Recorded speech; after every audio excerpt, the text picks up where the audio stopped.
to announce the launch of our new logo. We have evolved since our incorporation in 1997, and it is time to refresh our new look to reflect who we are today. Before I reveal our new look, however, walk with me while I take you through our journey of the last 25 years. Trust Bank was incorporated on July 3rd, 1997 and began operations on October 1st, 1997. Following the collapse of the parent company of its predecessor, Meridian, the CBG stepped in and recapitalized the bank and held the shares in trust, thus the name Trust Bank. In 1999, the first investors who responded to the IPO and paid $1.50 per share received their maiden dividend of 50 bututs per share. In 2000, the bank fully paid back its investment by declaring another dividend of $1.20 bututs per share, making it a cumulative dividend per share of $1.70, which was 20 bututs above the purchase price. Between 2002 to date, share capital has increased from $27 million to $200 million, indicating that the bank has grown organically by plowing back profits to increase capital, while at the same time paying dividends to shareholders. The bank was listed on the Ghana Stock Exchange in November 2002, being the first ever cross-border listing in the sub-region. Now let's talk about awards. The bank was awarded the insignia of the National Order of the Republic of the Gambia, ORG, in the year 2010 by His Excellency the President of the Republic of the Gambia. During the past years, the bank has received so many national and international awards. Banker Magazine, 6 times. Global Finance, 6 times. Gambia Chamber of Commerce and Industry, 5 times. We began operations with 3 branches.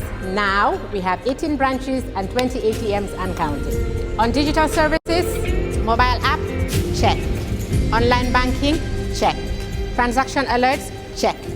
Watch this space. We've got more coming. Creating employment, yes, we've got that too. 400 and counting. And we take great care of our people too. Medical insurance, life insurance, private and state pensions, annual pilgrimages for both Muslims and Christians, training, yes, we do them all. One team, one family, one goal. That's the Trust Bank spirit. On corporate social responsibility, we have spent over $50 million in various causes. We care, and so we share. Over the years, we have paid over $1.6 billion to our shareholders, which translates to a whopping $20 per share and counting. Phenomenal returns for our shareholders who purchased at $1.50. Corporate taxes, over $1 billion is paid. Our journey started with a vision to create the kind of company that delivers quality services and innovative products with an inspired team dedicated to serving our customers, our environment, and our communities at large in the most caring manner. We remain fully committed to delivering excellent services to each of our stakeholders, customers, employees, shareholders, and partners. So, we remain true to who we have always been. As we look forward to greater achievements, we are rebranding to reflect who we are today and the future that we inspire. Our new logo has been designed to visually demonstrate our Gambian heritage and the sophisticated nature of the bank. We are moving away from the navy and gold-colored parallelogram-shaped logo to our baobab tree with a rising sun in the background. The striking outline of a baobab tree at sunrise is a familiar sight to anyone who has spent time in the Gambia.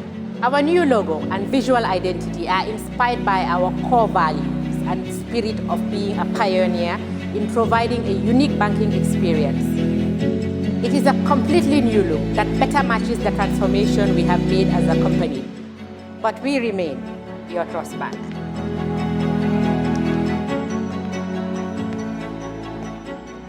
Ladies and gentlemen, it is my singular honor to present to you our new logo and corporate identity.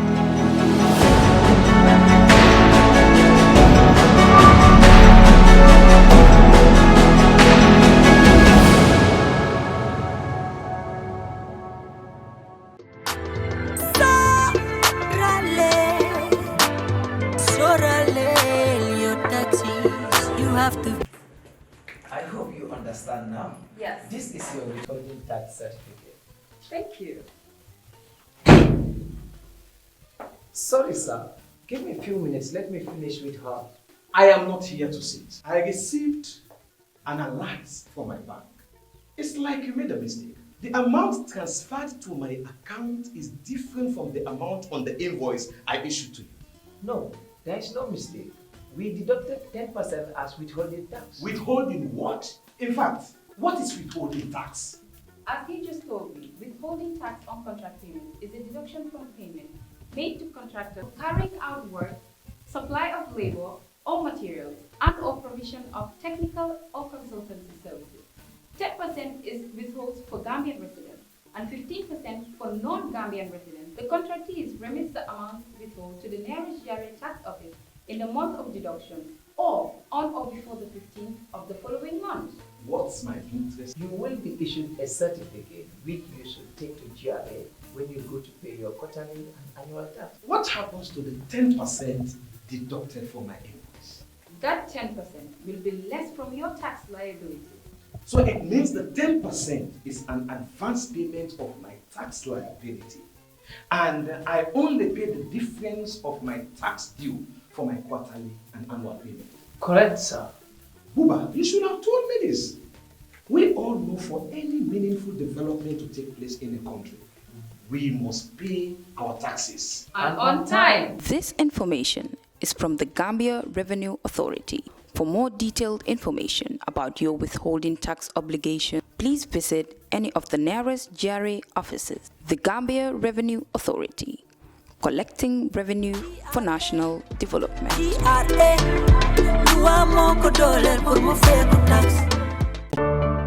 For the first time in the history of the Gambia, Gambia Printing Publishing Corporation proudly introduces the Biliomatic exercise book printing machine. The machine has the capacity to print more than 20,000 books per hour. Yes, 20,000 books per hour. It also prints magazines, newspapers, calendars, flyers, normal books and all kinds of printed documents plus items at affordable prices. With the Biliomatic printing machine, GPPC can now render high quality and non-size restricted printing service supply across the sub-region. Rush now and partner with GPPC for all your public and private printing service needs. Print with us today and you'd be offered highly professional, reliable and efficient service delivery by our team of experts. The Gambia Printing and Publishing Corporation is here to meet all demands and is reliable at all times. For more info, contact us on 437-4493 or 437-4402. GPPC is Gambian and it's yours.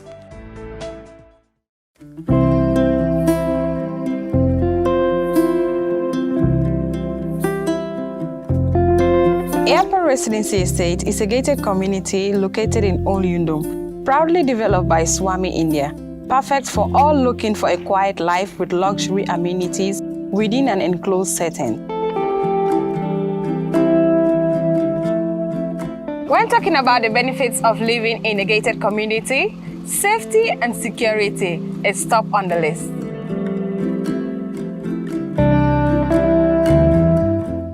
They allow extra privacy, take away the hustle of unwelcome solicitors, and create a safe haven for children to play in a trusted environment without traffic or speedy vehicles. A great sense of community develops through the meeting at a controlled communal leisure facilities, offering an integrated lifestyle.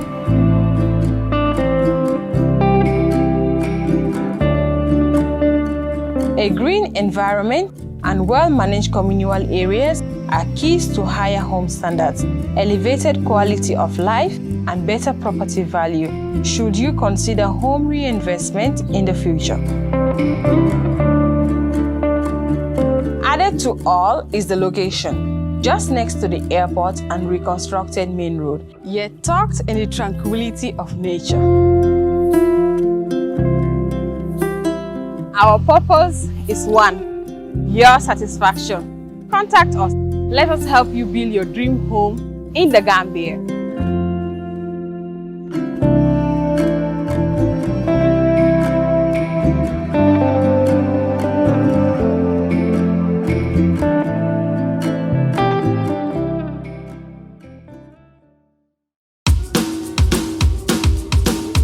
This season on Kerr Fatou. The reason I have always called for a national dialogue is because A government must be responsive to the needs of its people. Fatou. Tell you one thing, if me as an individual, if I know that there is somebody that I definitely wrong, I will be bold enough. I will go to the person. I will appeal to him and apologize him. I have to make decision today because I don't make decisions lightly. I investigate. I do my research. I get the facts. I call the experts. I summon meetings. I get the technicians. Then I reflect and I make a decision. Why did you lose the election? Well, we lost the election because of midnight registration. We had evidence of people being registered before the opening of the registration.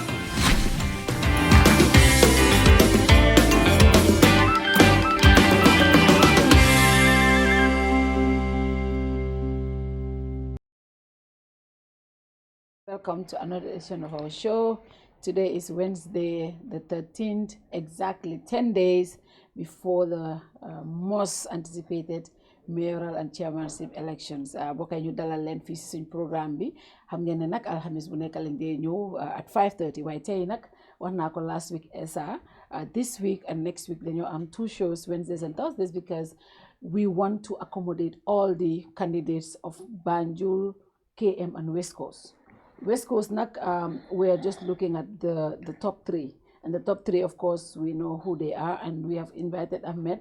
We have spoken to, we'll have Yankuba Dabo next week. And of course, we have spoken to Ahmed, yeah. So those, we also had CD Cisse also here.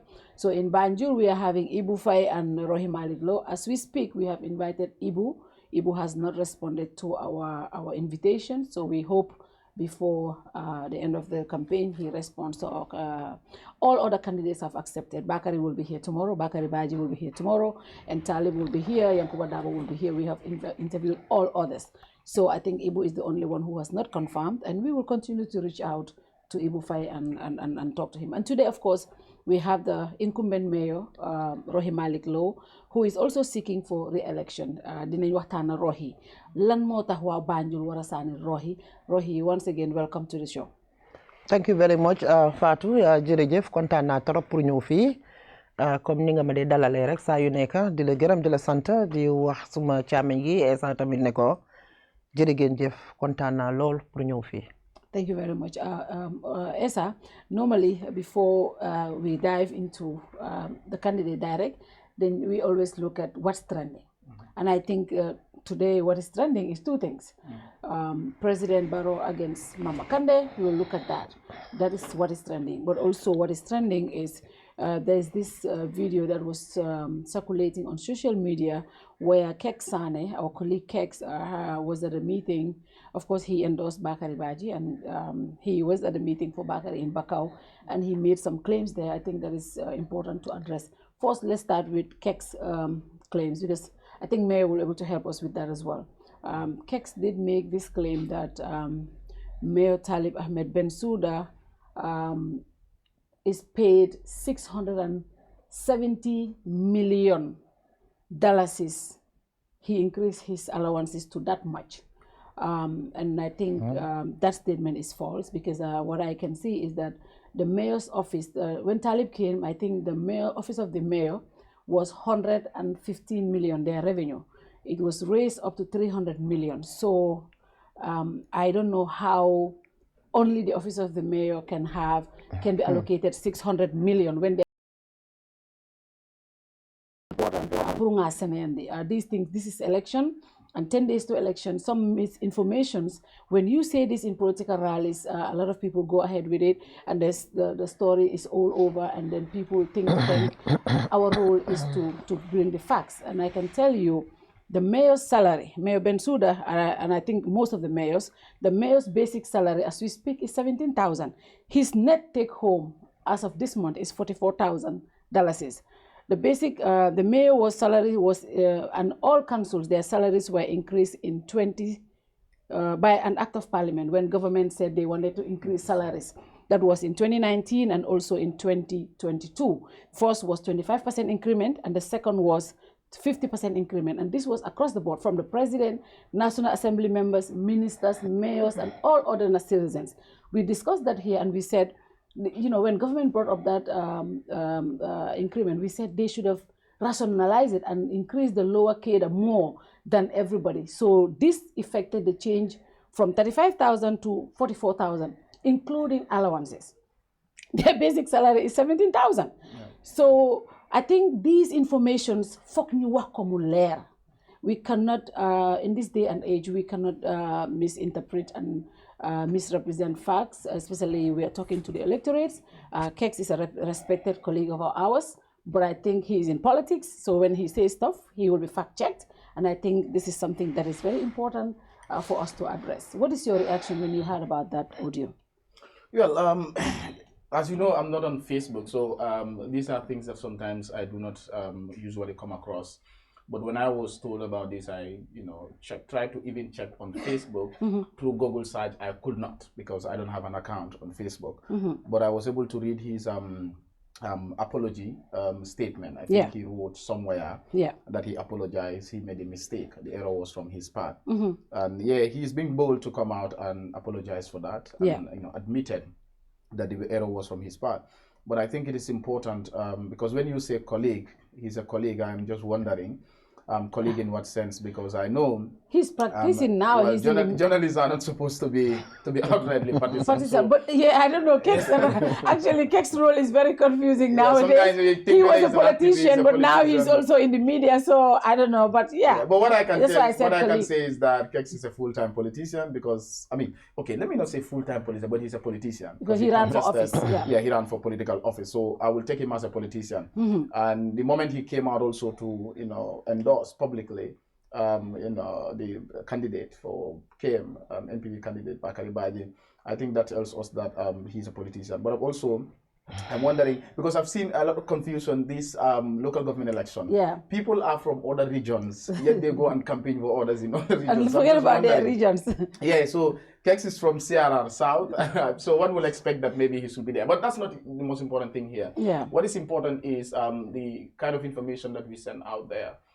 Misinformation and disinformation itself, these are bad for democracy.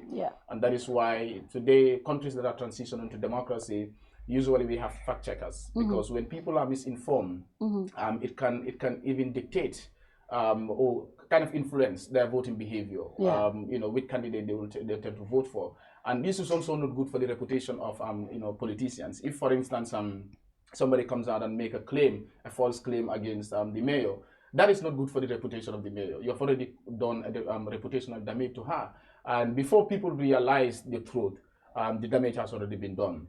So I think people like Kex and others who are out there, because I see that passion in him. That is one thing I like about him. He's so passionate about what he does, but at some point you see that conflict of interest. So when you're so passionate about something, I think it's important you also do your research. You make your findings before making statements, especially on a political platform that is public. Sometimes when you make these statements, you can't retract them. Even if you retract them, already you want to cause reputational damage to somebody, but you're also causing reputational damage to yourself. So it's important that always they fact check issues, they make sure that they get the correct information. But I think sometimes also, Fatou, I think a lot of us are Gambia. I mean, a lot of us are so passionate about these things, but also so emotional and sentimental. You see, when you put sentiments above everything, you tend to harm yourself at the end of the day. So I think it's because of sometimes sentiments that we use in politics. People can be emotional about certain things, yes, that's fine, but you also have to manage it, you have to control it.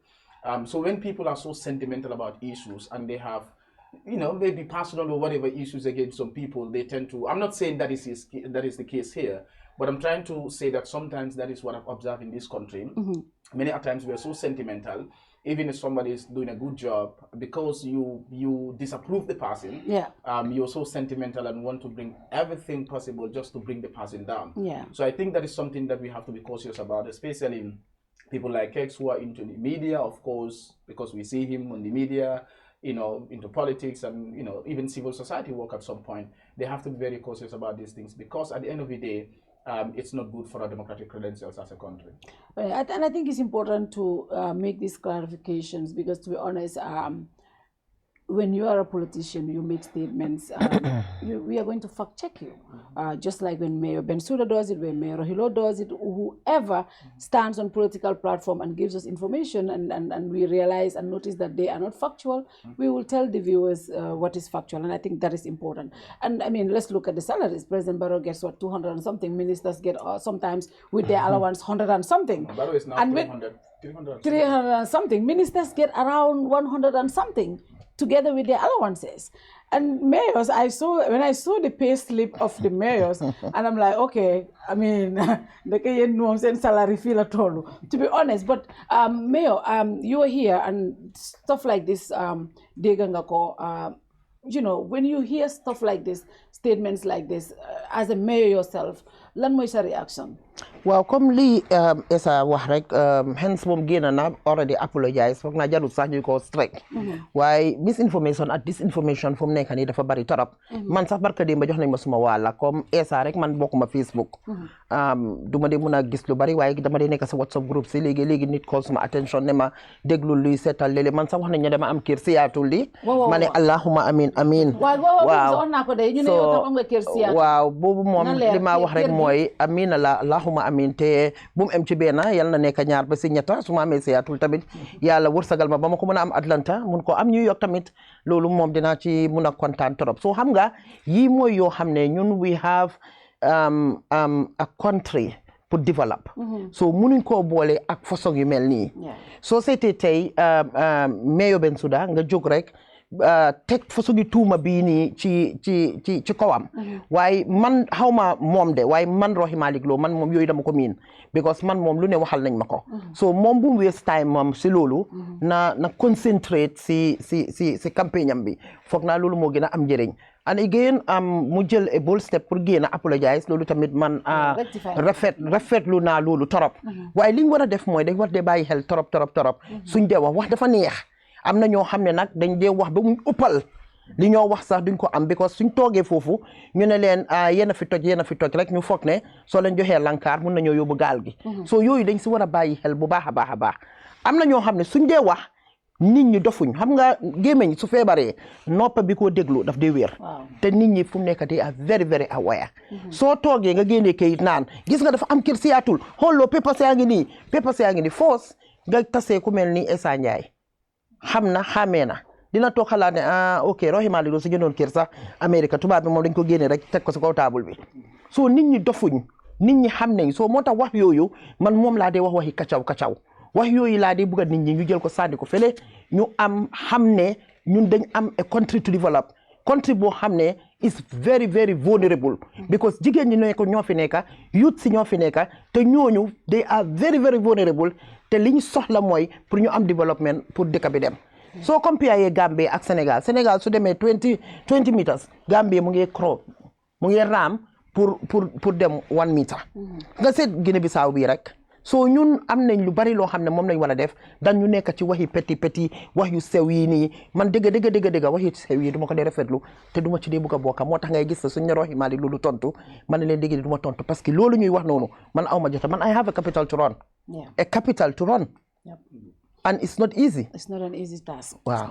And Essa, the other thing that Nibuga addressed them, we always look at what is trending. And I think what has been trending is the two brothers from Manka-Mankunda region in URR. It's not Manka-Mankunda region. Jimara. President Adama Barrow and Honorable Mama Kande. It's so unfortunate when you hear audios like this from our leaders. And I think, to be honest, the president, sometimes he needs to, when he makes address, he is the president of every Gambian, even those who did not vote for him. I think I will start with what he said at the rally in KM, when he started saying stuff about, the mayors of KM and Banjul, and even went personal to say to Mayor Rohilo, my sister, you are not Burbanjul, I am Burbanjul. Those kind of things, and I'm Burgambia, those kind of things. And then you heard the president went to Jimara and, had a meeting with the elders of Jimara, asking them, alal kodi Mama Kande la jox leen Mama Kande gannaaw su ñëwut nangoo liggéey ak man Mama Kande dafa is Hasidolomati. He wants to bring my government down. That was so unfortunate. Being an opposition is not like bringing anybody's government down. Being an opposition is more about developing this country. We cannot all be in one group, and we have to have divergent views. When you hear the President of the Republic calling a political leader, an opposition leader, a Hasido, that is a very unfortunate statement, and Mama Kande fired back, and he gave reasons why he thinks President Barrow is more Hasido than him, because he was MP of Jimara, and President Barrow contested against him. He never called him an Hasido. He doesn't own that position. He said all of that and other reasons why he believed if anybody is Hasido, it's more of President Barrow. When you hear our political leaders going at each other on issues like that, are we a serious country? Well, I think this is not new. When our political leaders engage in war of words, especially based on personality. Of course, the president has always been doing this, leading to the 2021 presidential election. I think where Gambians did not experience this with President Barrow was 2016. He was not engaged in this because he was new into the game, and as he always say, I had my technicians around me, my experienced people, the Halifa Salahs, the OJs and others. So he was not engaged in this, but also that was during the time of Jammeh. Barrow could not say such things to Jammeh. But then coming to 2021 presidential election, I think we have witnessed this war of words especially between Barrow and Dabo. And of course, it shouldn't be, well, it could be a disappointment to us, but I don't think it should be a surprise that such, statements are coming from him. When I watched the statement, because it was a video, I watched it, and I read it also on Kerr Fatou, that he said, he's urging the people of Jimara to reject Mama Kande. They should give him two options. That is, either you work with Barrow, or we will reject you. But I think it's very unfortunate. I don't know whether this is deliberate, or maybe the president does not have an idea, how to run a government and how govern. Well, I would say that he doesn't have an idea how to run a government, but I mean, it's unfortunate because the president should also remember that just a few years ago, he was in the opposition. He was opposition, and Gambians voted for him. If Gambians should reject opposition and describe them as Hasidos, then 2016 we should have maintained Yahya Jammeh in this country. But it was out of necessity that we voted him in and removed Yahya Jammeh because we felt that we had a country to build, and we felt that we needed a change of government, a change of leadership in the country. But that is unfortunately the kind of precedent that we've had in this country since 2017. And in calling Mama Kande, like Mama said, Barrow himself contested against Mama. This was 2007, I guess, parliamentary election, and he lost. And now coming again, having Mama, I think Barrow should be proud of having two sons of Jimaran who are prominent politicians in this country, himself as president, and you have an opposition leader who is also from Jimara. I think that is something that he should take pride of, rather than calling out Mama and calling for people to reject him. I think it's also very unfair to the GDC and Mama. If anybody among the two, I think Barrow has destroyed GDC more than GDC is trying to destroy Barrow's government. I give an example. GDC came 2016. They contested the elections and performed very well. They came in 2017 parliamentary elections and got 5 seats in parliament. But 2021, we saw the abysmal performance. 2022, they lost all the seats in parliament. They lost all their top brass to the NPP. Sehumbalo was GDC. The current Minister of Agriculture, Demba Sabali, was the national GDC. President. They lost their chairman in CRR, I think it's not. Is it the Sekou Jawara guy? Yeah. They lost him to the NPP. Okay. They lost some of their councillors. I'm not sort of an MP, but they lost some of their councillors. Even MP, yeah. They lost all these people to the NPP. So if anybody is to accuse, I think it should be Mama to accuse Barrow, to the extent that people started saying that, oh, GDC is dead already. Okay, they have lost all their top brass. A lot of people, even MC Charm went to State House, and people started saying that MC will also go. So GDC should be the one crying, because when Barrow came, they lost many of their top brass to the NPP, And I think they should be in the position today to cry what Barrow is doing to them instead. So what I think what is happening is that Barrow is very uncomfortable with how local government elections, especially drawing from the councillors election. Let's start with the parliamentary election. NPP performed very bad, even though URR, it was a great performance. But coming to the councillors election, a lot of people did not expect GDC to even win a seat because they have no seats in the parliamentary elections 2022. And that's where grassroots, many times I say, parliamentary election, or councillor election or local government election is many a times a reflection of the parliamentary elections, even though presidential and parliamentary are different. But what we have seen, except Banjul, where, UDP had, NPP had no seat, for example, in the parliamentary election, but in the council election, they got seats there. Yeah. But if you look at all the other regions, you come to KM, what happened in the 2022 parliamentary elections is what happened exactly in the councillors elections, 2023. What happened in West Coast is exactly what happened in the councillors election. LRR, almost the same. You go to URR, exactly the same. NPP dominance, CRR North and South, NPP dominance, and of course NBR as well.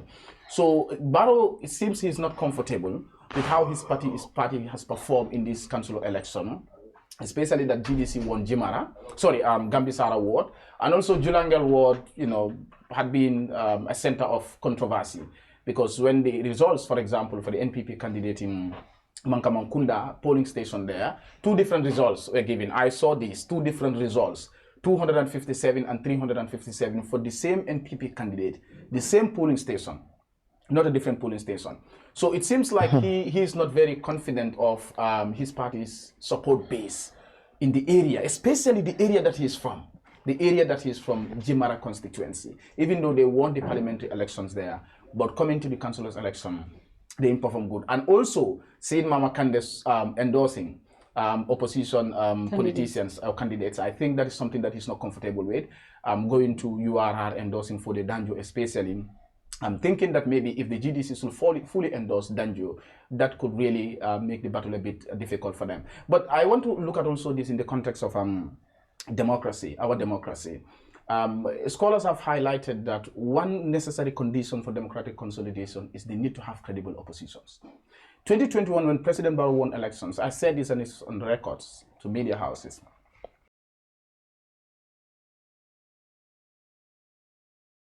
Democracy, in the sense that demand should have for all political parties to contest. But he went for 5 years. Already had the advantage of incumbency going into the 2021 elections, and he won that again. There is no time limit. I'm just afraid maybe we wouldn't have time limit. We will have another Jame, ruling for 20-something years or 30-something years, because the parliamentary elections. And if NPP should have an outright, absolute majority in parliament, there wouldn't be any democratic accountability. Checks and balance will be lacking and all that. And that could also influence the outcome of local government elections. This was my fear in 2021. But all of us, a majority of us, were proven wrong, that what we saw in the parliamentary elections was the opposite. I said this on records that, for me, the UDP did not even think that maybe they'll have more than 5 seats. That's what I thought. But they came to have 15 seats. It was a shock to a lot of people. Yeah. You come to the council. So I said that opposition, a lot of them were in coma when the 2021 presidential election results were announced, thinking that it is over for them. But the parliamentary elections gave them that hope. It renewed their hope that, in fact, not all hopes are lost. Let's still fight. And it was reflected in the councillors election. Gotcha. So Barrow, it seems like he is getting, his party is getting that rejection in urban Gambia. You look at Banjul, you look at even Banjul, where they had 7 seats, but at least opposition had 2 seats there in the councillors election. The difference as well. Exactly, the differences, the margins are not that much. Yeah. You come to KM, it's an outright rejection of the NPP. You go to West Coast region, similar. You go to LRR, similar. Yeah. So it seems like, LRR is rural Gambia, but if you look at urban Gambia, it seems NPP is getting that rejection, and Barrow is not really happy with that. And I think that is why he's doing it. But then, not having credible opposition really is not good for our democracy. Yeah. Now, Rohi, briefly, the president digantem ak Mama Kande throwing jabs, but of course he threw jabs at you. Mune dinala wonne yodo bur Banjul, momoy bur Banjul, momoy bur Gambia. gisuñ nag yow nga respond waaye Mama Kande gis nañ mu respond to the president so gisee façon yi lan mooy sa reaction si façon yi. Well, Fatou, my take on this is as simple as reminding the president that there is life after the presidency. Parce que nu ma gisee muy demee fu mu nekk nii dama ragal mujjanteelam torop. And this is a man koo xam ne maa ngi ko doon seetee a perfect gentleman. Why with time dafa mel ni fu mu nekk nii he's starting to be very very brutal. So dafa rus lu torop diggante Mama Kande. Man nekkuma Facebook comme lu ma wax audio bi wax dëgg yàlla dégguma ko waaye comme ni ko Essa waxee moom dafa war a kontaan sax ne moom brodaam bi mu jógalee benn dëkkaam kooku tamit mu ngi nekk si politique bi ana sanga ba pare am wéet ñoom am na lu bari loo xam ne mun na faa nekk ñoom si seen diggante waaye pour nga génn rek ngay castigate sa opposition si di leen wax lu la neex ana sanga ba to the extent of lu tuuti lii nga xam ne Buur Banjul what is Buur Banjul lii Buur Banjul is nothing Buur Banjul is just like old days time historians ñuy ooyee mayor bi the Buur of Banjul so loolu sax moom da nga ko bëgg a jël ba yow ngay wax ne man maay Buur Banjul man maay Buur Gambia wallahi his excellency suma broda jëla man lu maa wax mooy moom su demee ba muy relegate position am bi to Buur Banjul di xëccoo Buur Banjul kon Fatou li ma ko mën a wax rek mooy jëlal boobu nga jox ma sa bos mu jeex tàkk waaw parce que kaay lekk nag bu la yëpp doyut su la lii yëpp doyut dara du la doyati nañ waxante digga man it was a disappointment bi ma déggee xam nga so eager to be Buur Banjul man maay Buur Banjul man maay Buur Gambia walaay na jël yëpp man xëccoowuma Buur Banjul la Buur Gambia parce que moom lim am noonu foog naa loolu is 10 times heavier than Buur Banjul ou Buur Gambia waaye doo mën a wax ne lu nekk yëpp da nga koo jël loolu du mën a nekk soo bëggee jël yëpp nag su yàggee di nga fàtt waa nga ñàkk yëpp soo man lu ma ko bëgg a wax rek mooy mu calm down tuuti na calm down because power daf dee corrupt and absolute power corrupts absolutely so na bàyyi xelam torop just one more thing if you also listen to because I also listened to Mama's response to him and this is the unfortunate part because when you attack somebody like that, sometimes the person is pushed at the corner and has no option but to react. And if you listen to Mama's response, it's a part when he went personal into family issues, saying that, I don't know how they call that in Wolof, but Fadiya, come you share the same father. Don't me buy. Exactly, don't me buy. Saying that mom, he is not into anything like that. If anybody is into that, that's Barrow, because he mentioned Barrow's half-brother. Nekoko, I think they share the same father, the father's eldest son, who is driving a bicycle, or riding a bicycle rather. Okay, that Koko Domam Samoko General bicycle bobu to ride that bicycle. Yes, sir. So people get to know that because you've said something that you shouldn't have said. So a lot of people wouldn't have known that on the whole Barrow has a brother, a half brother who is riding a bicycle. So, I mean, those are who's not living comfortably. So those are things that as a president you should avoid. But I think also, I mean, let me not say that because at some point I've said that I don't want to always be holding the advisors or people around him account. Barrow has been in president. No, why is that? Barrow tami dekul hale bundaudi. Nekul hale lola. Magum jemala. Understand what I mean? Exactly. Man damo fonda power mo kuduga too much. Because what diga yala so gise Kingham on 2016. A Kingham League. Di IHO ay bulen fa waxa Mama Kande because nangu ma ñew topa deka fokk mu am opposition lolu mom is a must because opposition bobu nonu moko tek tay mu nek president man dama fona lolu yeb daf ko faté scary part bu Barrow taxawé bu fa zone mu ne supporters ami de bulen rakal dara no Fatou bobu jaxaluma xam nga lutax that statement is very no bobu jaxaluma supporters ami ragaluñ dara waaye ñun itam suñu supporters si duñu ragal dara su fekkee ne si gasta gi rek la ñu bëgg a ñu dem ci ba jeex tak because Fatou yaram deebee na rek la yaram nag deret ñëpp am deret doo mun a taxaw nga nekk borom kër ngay wasa waa kër ne seen dëkkandoor yi def leen li leen neex dëkkandoor yi tamit duñ bàyyi seen bopp noonu kat duñ bàyyi seen bopp noonu de and that was very very disappointing. So that was very very disappointing. Even saying that if there is no opposition, like okay, I always say this. You want people to join you and develop the country. Now, what do they mean? What exactly does Barrow and everybody? Because a lot of people out there will say, join the government to work. We are developing the exactly as if opposition are not, because one, Mama Kande and any other opposition in this country, opposition politicians, they are paying tax.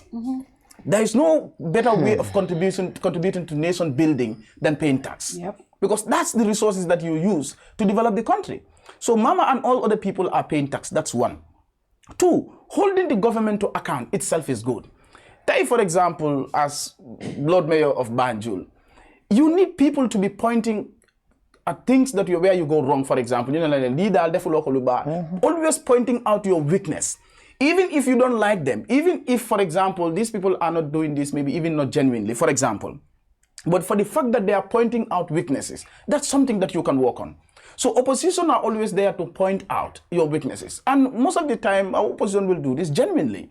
To say that, to hold the government to account, this and this is where you're going wrong, this area you're going wrong. So the government should always take pride of that. But if Barrow is telling us that, you see the irony there is that, if Barrow is telling us that we should be proud of our democratic credentials or achievements or democratic gains, at the same time, he is calling on opposition to join him, which is cooperation, then Barrow is not proud of our democratic. In fact, now he's telling us to reverse the autocracy. I don't know whether you get the point. Because our democratic credentials, we're able to achieve this because, one, we even have proliferation of political parties in this country. Political parties, and that is good for our democracy. Yes, Gambians will have to take credit for that, but also, Lolu Nunu, we cannot also completely rule out Barrow. I always say that Barrow did not give that to us. But also, he's part of that. He's part of the people that contributed in that democracy. So Lolo cannot be taken. So his government should always take pride of that, in fact.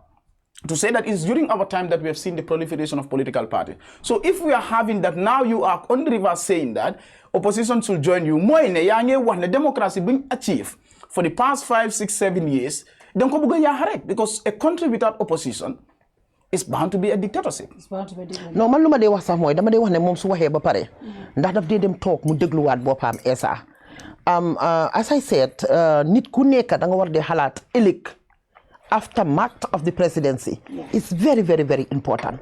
Li yep elik leneen taxaw ñu taxaw ngay ko ñu la ko won ni ngay ko gis ba pare do ci mëna am dara lay tontu man la lima koy wax rek na calm down because he's getting brutal, to be quite honest. Are you worried about that? Yes. Kuma xamone 2016 ak kuma gis legi dafa outé torop dafa outé te nit ñi billahi ñu bari dañ la day boost waye nit ki so nekk ci kanam do day gis li ci gannaaw waye dang day bayyi sa xel motax yalla jox ñu xel dang day bayyi sa xel bu baaxa baax suñ lay pousse tam amna fo xamne so démé taxawal tuti suma broda bi say waxé Fatou mu yaxa wax gi say waxé fekk mu ngi tikku kuy mu ngi tikku kele mu ngi wax ki lele every time bu waxé dal fokk mu won nit ñi ne man may di président man ma amé doole bi man luma neex lay def wallahi du nonu 2021 that was the tactics the attack lawyer Dabo respond ko nit ñi mer ñu ne sonna nañ UDP ak NPP rek nekkuñ fi personal attack bi and all that stuff why dafa melni Gambian sen bop dañ sonna lolu legi. We don't want that. We want politics of ideas. Because Gambians are seeing the reverse. Gambians are seeing the reverse. Fatou, nit ñi dofuñ loolu la bëgg wax. Nit ñi dofuñ Fatou man tam nekkuma xale bu ndaw amna lo xamne so toogee dima ko wax bor bu set su yagge fokk ma toog at my silence moment pour séga li nga ma wax ni ndax lu am la ndax nekkul lu am. Set nga ko fi ci presidential election. The president was quiet. Su ñëwee waaw xam nga UDP dañ ma gëtën de UDP nuñ ma sonalee man kay nii ak ni lee nele. So léegi nit ñi gis nañ kan mooy sonal kan because léegi mu ngi wone boppam bu baax a baax yow saa yoo jógee soo attaqué Mama Kande yaa ngi attaque Ousseynou Dabo soo attaqué Ousseynou Dabo yaa ngi si Buur Banjul mu ndaw bii nii soo jógee si Buur Banjul yaa ngi si beneen people are getting tired. Man maa la wax lii people are getting tired.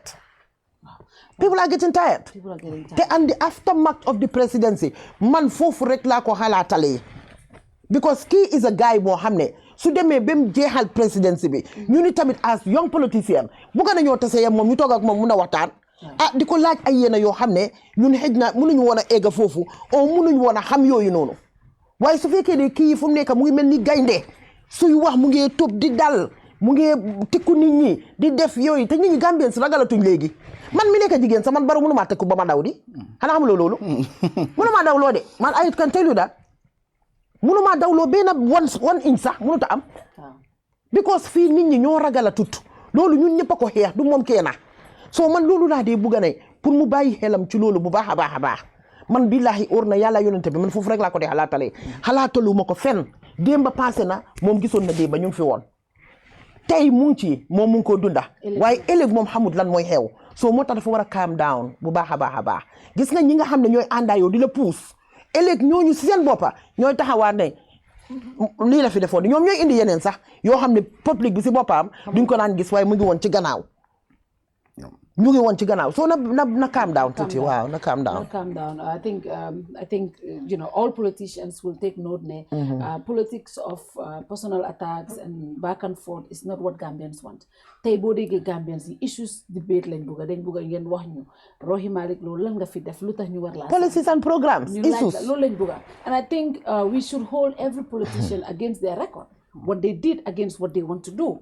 I think that is what everybody should advocate for, and I think I hope going forward, this next 10 days is going to be about agenda. Now going forward, Mayor, yaa ngi seek for second term.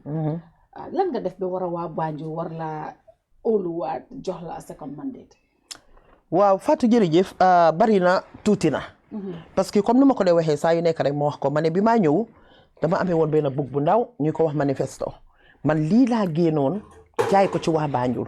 So manifesto boobu noonu bi ma ñëwee toog si manifesto boobu laa nekk di liggéey parce que loolu laa jëndante woon ak jaayante ak waa Banjul because soo déggee ñu ne manifesto mooy génnal pour nga wax ma li nga war a def ma seet na mun naa ko jënda ma jox la suma vote su ma ko mënta jënda ma dem seete beneen bu ma mën a jënda ma jox ko vote bi so dafa mel ni ñun as politicians suñ manifesto bi moo ñu dee waxal du li Rohey Malick loo sol ak fi Rohey Malick loo dëkka ak fi Rohey Malick loo bëgg a jëm déedéet is the manifesto loolu moom lañ dee jaay nit ñi ñoom ñu jënd ko so at that time gis nga ku nekk gis na Banjul naka la meloon ñoom si suñ manifesto bi ñun dañ daan wax ne Banjul is in the emergency room ñun loolu lañ daan wax and indeed it was in the emergency room because Banjul amut lampa Banjul balit baa nga fa saxe si kër jàmbur yi sax da ngaa gis sax bi nii so nga gis Banjul tali yaa ngi bon Banjul amut a proper town hall Banjul amut even Banjul amut friends so that means ne pour am dëkk yoo xam ne ñu ngi twin ak Banjul sax it was very few dëkk so we understand that and you have a city council boo xam ne amut courant amut ndox you have a city council boo xam ne was not very well structured in the sense ne there was not a record office in the institution. Amuton a procurement office. There was not a qualified finance director. The institution be so everything was just like somehow a political bureau, and a very disorganized structure. So li yep ñu gis ko and everything society manifesto was there telling people okay so la ñu indee we will restructure council again dinañ ko def mu nekk a proper institution boo xam ne suñ partners yi dinañ amaati zeal dinañ amaati óolu si institution bi was indebted to all banks apart from Sahel Bank and Standard Chartered Bank so yii yëpp biñ ñëwee fay nañ bor yi and fay nañ electricity bi nawek we owe never anything and then we have back the electricity and the water ñu fay banks yëpp so loolu dafa indi óolute waat mu indi waat óolute suñ diggante ak suñ partners yi because amoon na time boo xam ne Banjul City Council dafa jënd dara su bëggee jënd toogu sax soo demee si nit soo amul xaalis du la ko jaay because xam na ne Banjul City Council amul de capacity pour fay boram boobu man maa la ko njëkk a wax thank you loolu foofu laa bëgg a ñëw sax ma leen dégg naa BCC doo leen dee fay and ñu xuloo si xuloo bu saf because yoon nañ ko invoice mu ne waa man Banjul City Council yu ñëw fay bor ni ma ne ko Banjul City Council bi nga xamoon ak Banjul City Council léegi dafa utee I remember when bi Ecobank director bi jigéen mu ñëw taxaw suma office bés boobu noonu suma yaram dafa daw mu ne ma mayeloo ma ne ko naa mu ne ma yéen suma liggéey ngeen bëgg a yaaxa mu ne ma suma regional director bi every time ñu ngi maa binda ñu ngi maa seen email because yéen a ma amel 4.8 million I don't know 4.7 million boo xam ne yéen a ma ko war a fay ba tey fayu leen ma ko te man loolu maa ko garanti woon man maa leen ko joxoon that was my time boo xam ne dama xalaatoon ne yéen di ngeen moo mun a fay lii si programme bi nga xam ne moom lañ tegoon soo ma ne ko bul woori jox ma benn 3-4 months andi nañ la fay kooku buñ ko fayee Ecobank ñu ngi maa déglu waa ji jigéen bi si boppam dafa tiit dafa toog rek banque sam bi dem wax ko ne ko xaalis bi nga doon laajte BCC fay nañ ko so and there were a lot of issues Banjul tey 80% of Banjul am na electricity when we came there was no electricity in Banjul few koñ rek ñoo amoon ay lampa waaye fu mu nekk electrify nañ Banjul at least 80% is with electricity so nga dem si marché bi nga gis ne time bu ñoo dem foofu noonu marché bi wanag yi yëpp ñoo yaaxu te jigéen ñi suñ bëggee dem wanag sax dañoo dugg a taxi dem biir Banjul pour dem wanag si këri jàmbur yi tey soo demee si wanag yaa ngi set wanag yaa ngi baax yi sampa nañ ko yi rénovate nañ ko at least nit ñi fu mu nekk joxaat nga leen baax dignité bi nga xam ne moom lañ moom pour war a dem wanag ñu dem wanag si jàmm ak si salaam so nga seet mbalit bi naka la meloon biir Banjul kër yi amuñ paani mbalit and we call ourselves the capital so tey kër boo dugga so amul ñetti paani mbalit am na ñeneenti paani mbalit and the least at least ñaari paani mbalit loolu am na fa am na ñeneenti moto mbalit yoo xam ne mu ngee daw so ba pare Banjul City Council man bu ma toogee dañ fekk EU musu ta jox xaalis to a municipality moo tax su ma déggee yeneen plateformes yi su ñoo wax affaire yi EU project ñuy downplay bu Banjul City Council bi Banjul City Council man maa indi EU project to the grassroots level musuñ ko EU musu ta jox local government xaalis buñ toogee I can still remember suma benn friend mayor bu nekk Cameroon moo ma woon yoon bi naka lañ mun a maneuver ba local government mun a am xaalis so we did that and then EU jox ñu 3.2 million euro and after 1 year 6 months KMC also applied and have the money so loolu tamit dafa nekk impact boo xam ne dafa nekk loo xam ne ñun suñ sak la si biir Banjul parce que si loolu soo seetloo si lañ nekk di liggéey Crab Island tey mu ngi am smart hub am nañ 8 classes yoo xam ne skills rek la fa xale yi di liggéey Banjul musta am radio léegi mu ngi ñoo am radio. Is the school back? Exactly school bi la ñoo indiwaat back understand nga with 8 classes boo xam ne lifin rek lañ faa jànga skills rek lañ faa jànga so foofu tamit ñu ngi faa am radio FM foofu laa nekk ñu ngi am recording studio because recording studio is very very important li ma gis musician si fii suñoo record is either ñu dem Dakar or ñu dem feneen dem record yi very expensive so ñu ngi indi a well equipped recording studio foofu noonu dinañ fa am gym tamit foofu because the health component xam nañ ne man suma maas gi sa maas gi soxla nañ loolu so loolu yëpp mu ngi war a nekk and we have a hall boo xam ne capacité am dina nekk about 700 people mun na leen a jël up to 800 sax because soo ko seetloo tamit hall yooyu baa ñu amul hall so anything loo xam ne dañ ko soxla rek dañoo dem Atlantic Hotel xale yi su ñoo dem foofu they pay either 30,000 or 35,000 or up to 40,000 pour mun a am hall boobu noonu tey ñu ngi am hall boo xam ne xëy na su yàlla defee jàmm li ñu see fay sax xëy na du egga 5,000 so loolu yëpp yokkute la pour Banjul and again man dama daan génn fii di dem si international bi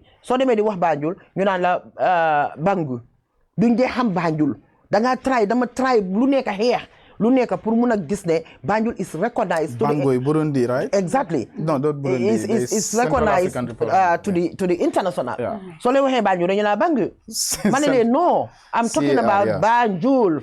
Da nga try ba sona. Waaye tey amul benn mayor boo xam ne and I'm talking about global.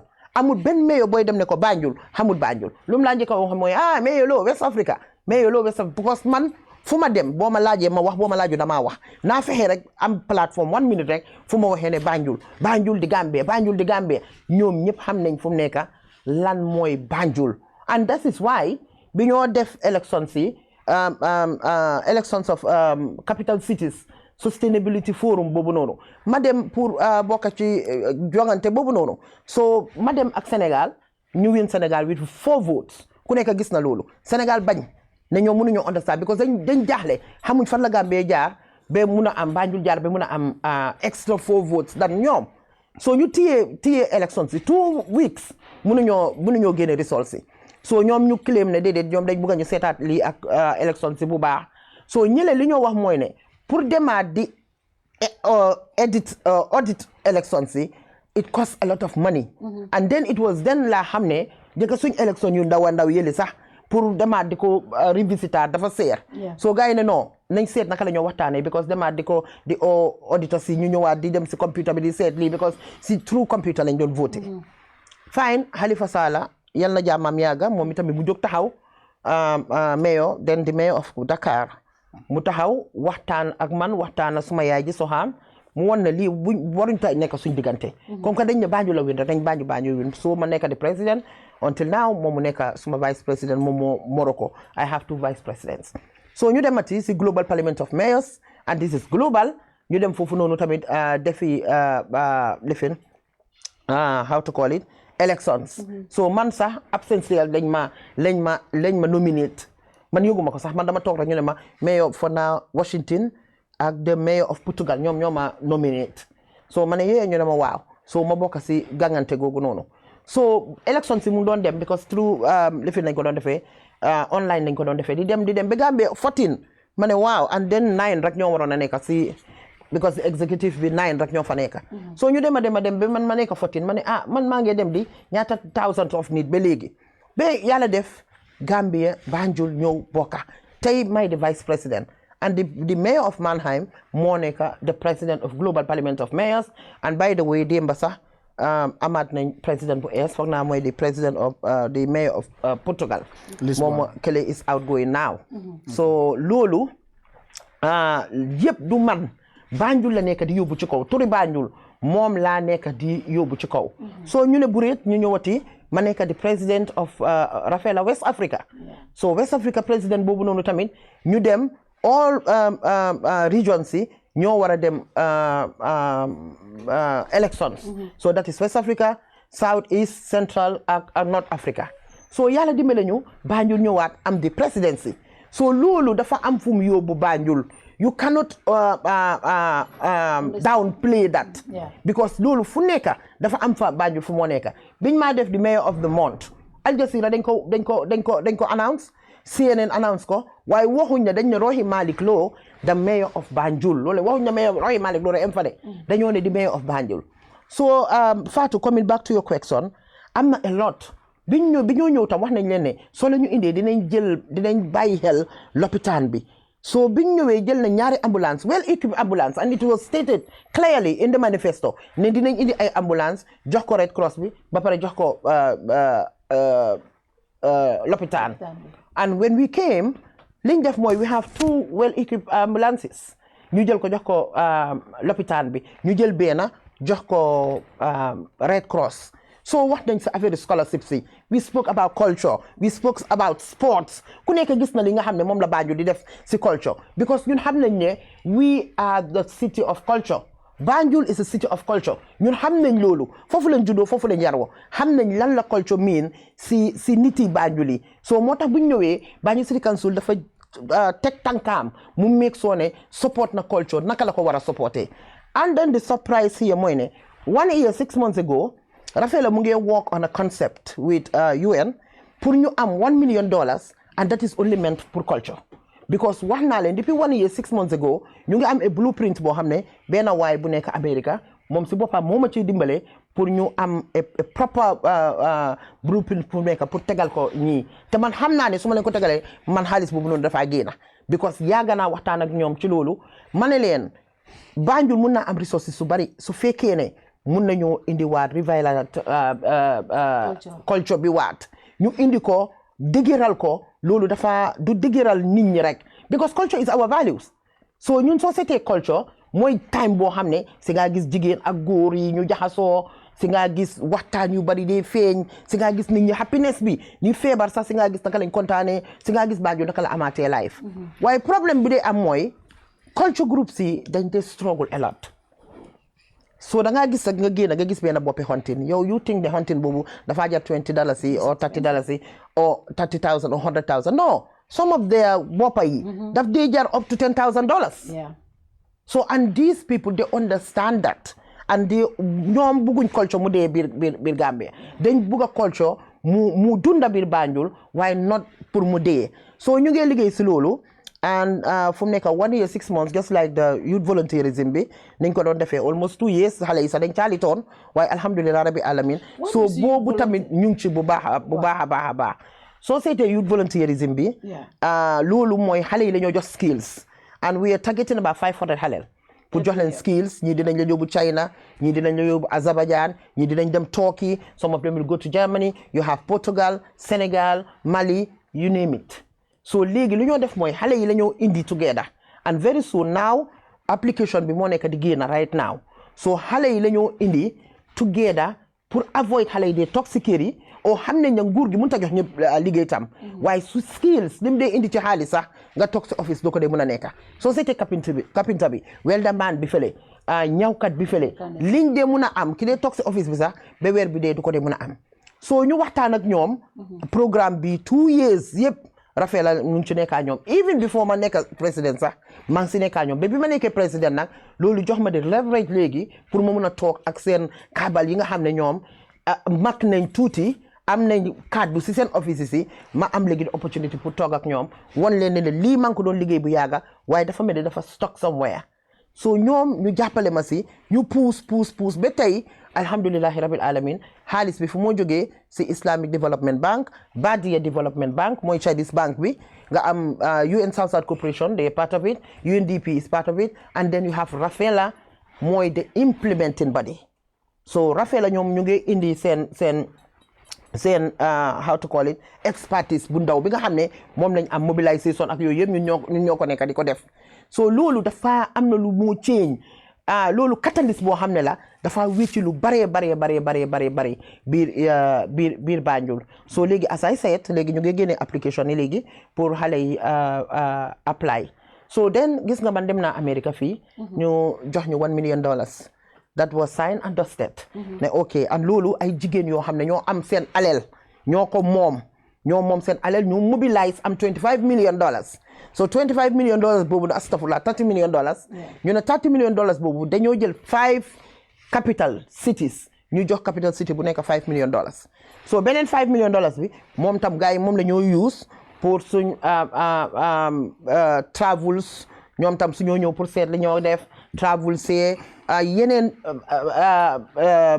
logistics yoo xam ne moom lañ war a def so moom la gars yi di bàyyi so every year dañoo ekkati $1 million jox ko jigéen ñi and this is a grant laajuñ kenn dara dañ ne $5 million bi $1 million bi Banjul moo ko moom soo seetee bi ma nekkee New York yeneen ñetti dëkk yi ñoom jox nañ leen seen bos ñoom dem nañ and they started implementation waaye ñun mënuñ ñoo jox suñ bos man ak beneen jigéen bi Argentina because we are going on elections so lu ñu wax mooy the risk of giving you the money léegi soo demee nga lose nag because su fekkoon ne jigéen nga doon taxawal then we'll give you the money because xam nañu soo fa nekkul jigéen bi dina fa nekka waaye léegi you are not there you are competing with the man so léegi yow su fekkee ne yow dem nga ñàkka yàlla tere nga ñàkka nag ñun naka la ñoo jotaate suñ xaalis bi back and this is why I am appealing every day pour wax jigéen ñi ak ndaw ñi ne leen opportunity bi nga xam ne moom lañ am buñ nangu dara jaaxal ñu ko this is not about Rohey Malick Lowe man wax naa leen ne dama nekk ci kanam rek defal ngeen ma loolu leen mus na defal kenn saa yu nekk ma ne leen sant naa leen gërëm naa leen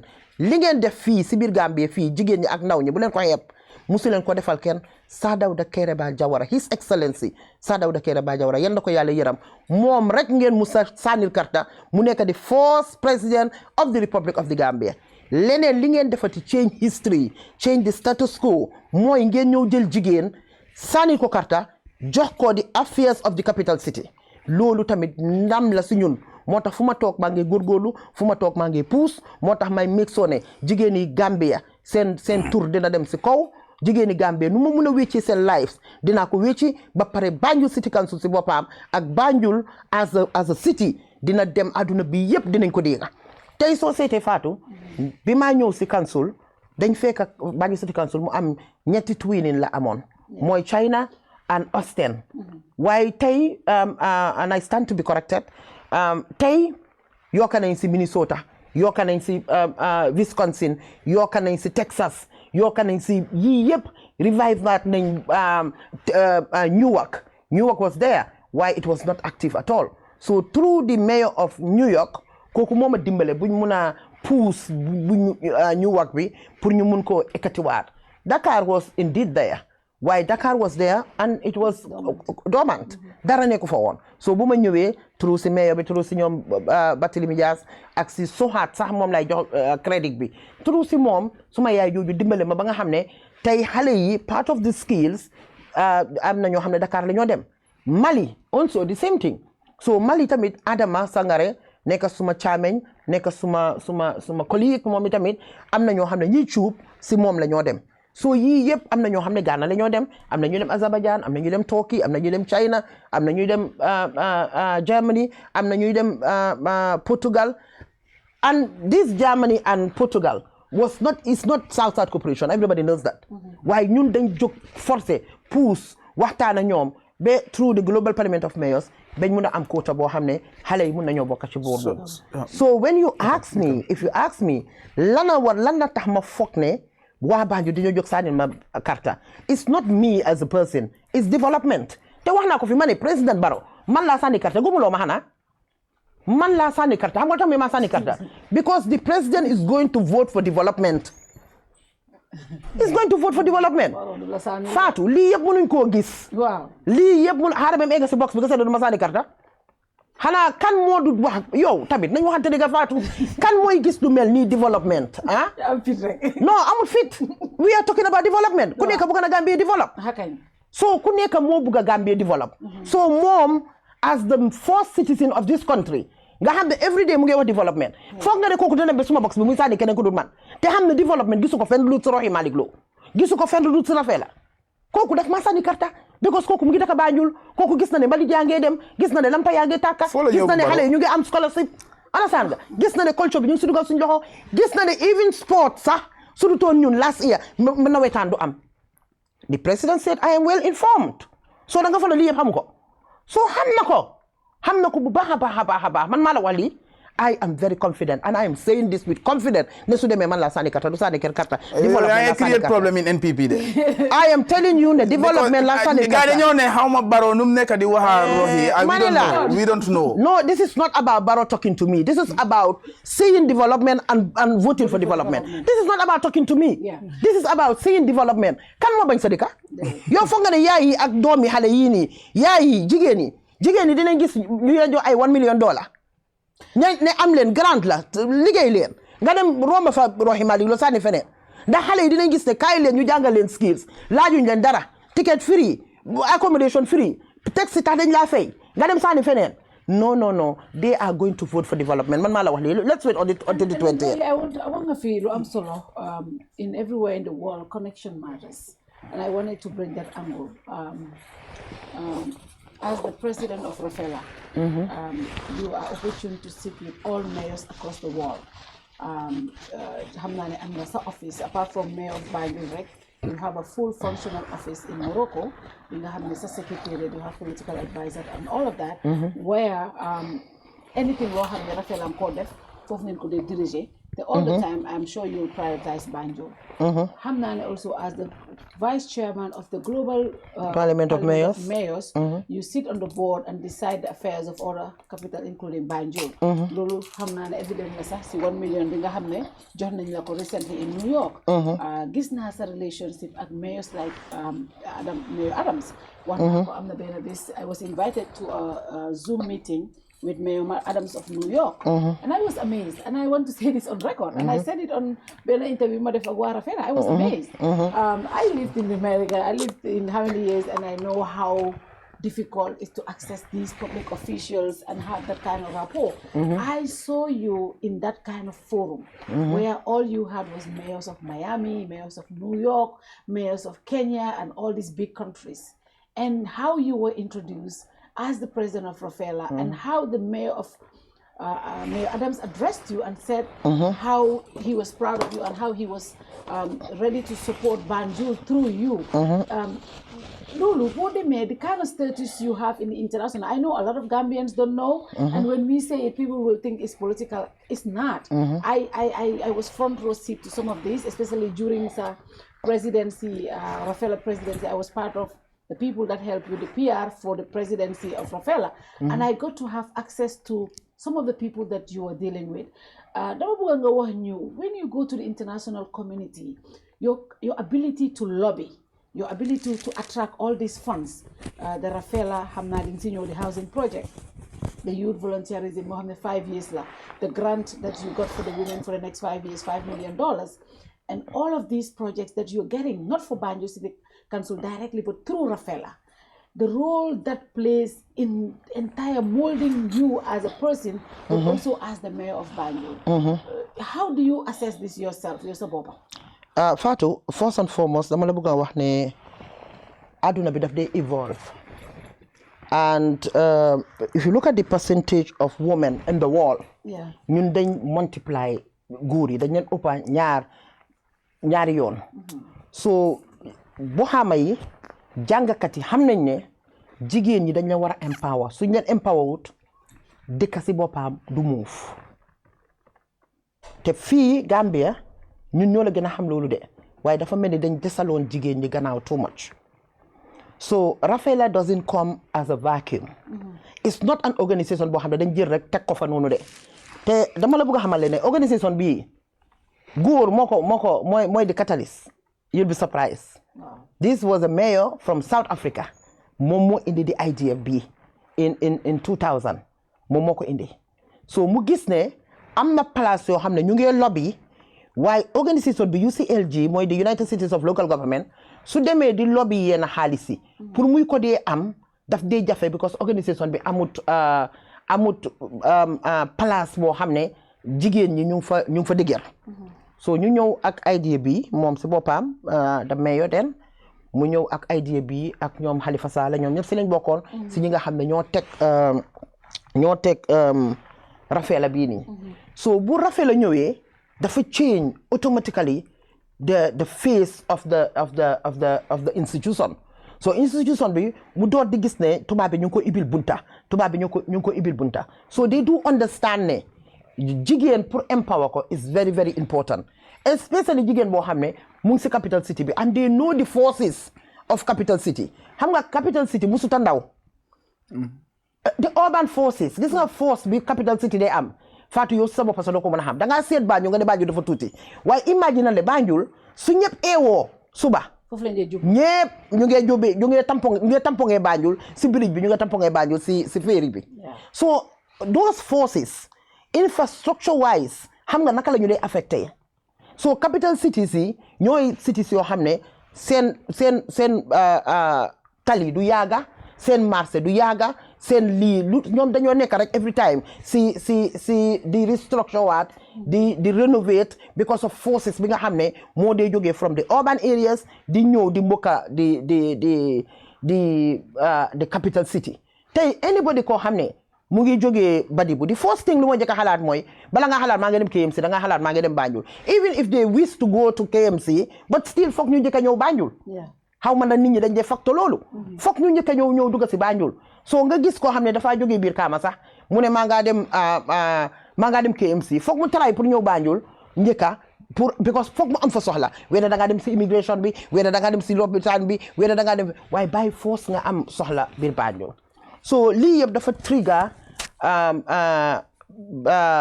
dafa jox Rafela doole si àdduna si sakatuma mayor si nga xam ne ñoo toog si capital city bi. Soo ma laajee lobbying skills Fatou foog naa nit ñi dañ dee fàttali every time dañ yàgg naa di wax ne 4 good years maa ngi nekk a nominated councillor in Sweden. te foofu nekkutoon ne dama demoon toog rek banque suma loxo yi nii de xanaa lu ma xamul dara sax maa ngi doon xool di dégga. So man tam maa ngi doon gis ñooñu yan skills dañ doon use naka lañ doon waxee ak seen partners yi suñ buggee dara naka lañ ko dee defee naka nga trayé pour how to call it pour mun a convince somebody pour mu ñëw fekk si la si li nga xam ne yow si loolu nga bugga. For example dama dee dégg ñu naan waaw Panibaliti port authority jënd ko port authority dañ ko may. Hello, you don't just go and say hello kong Mr. Jobate dama soxla ñaari moto mbalit. It doesn't work that way. It doesn't work that way because ñun tamit as leaders da nga war a am a strong way of trying to talk to your partners pour nga mun a lobby li nga xam ne moom nga bugga.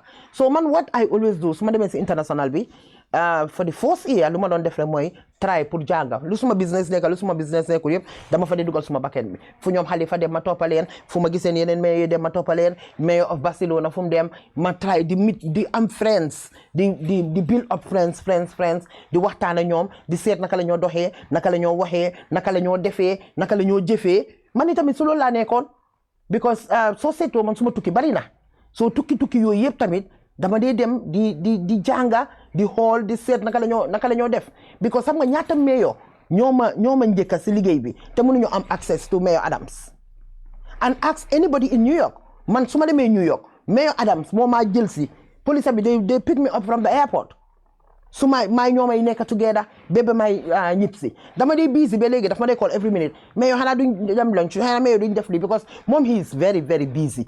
He is very, very committed. Understand nga? So ñaata mayors ñoo bëgg a am access to moom mënuñ ko. ñaata mayors ñoo bëgg a am access to the mayor of Barcelona mënuñ ko. ñaata mayors ñoo bëgg a am access to the mayor of Paris mënuñ ko. So why it takes me only a phone call pour wax ne mayor bonjour ni maa ngi ñëw mu ne waa ok suma lii mu ngi laa dem pigi because am nañ that rapport moo tax ma ne la Banjul liñ liggéeyal seen boppa ñoom duñ nangu mu ñëw rek génn si seen loxo just like this. Yes, yeah. duñ ko nangu. Yeah, interesting. I mean, listening to you, li nga wax yëpp, things that we were able to achieve, not necessarily you, but the people of Banjul, because that's how you're saying it. It's not Rohey Malick Law who achieved this, but it's the people of Banjul who achieved this, because ñoom ñoo la votal in 2018. Knowing for the fact that even though CEO, this might not be politics, let's say political party, partisan politics, but it's about the people of Banjul.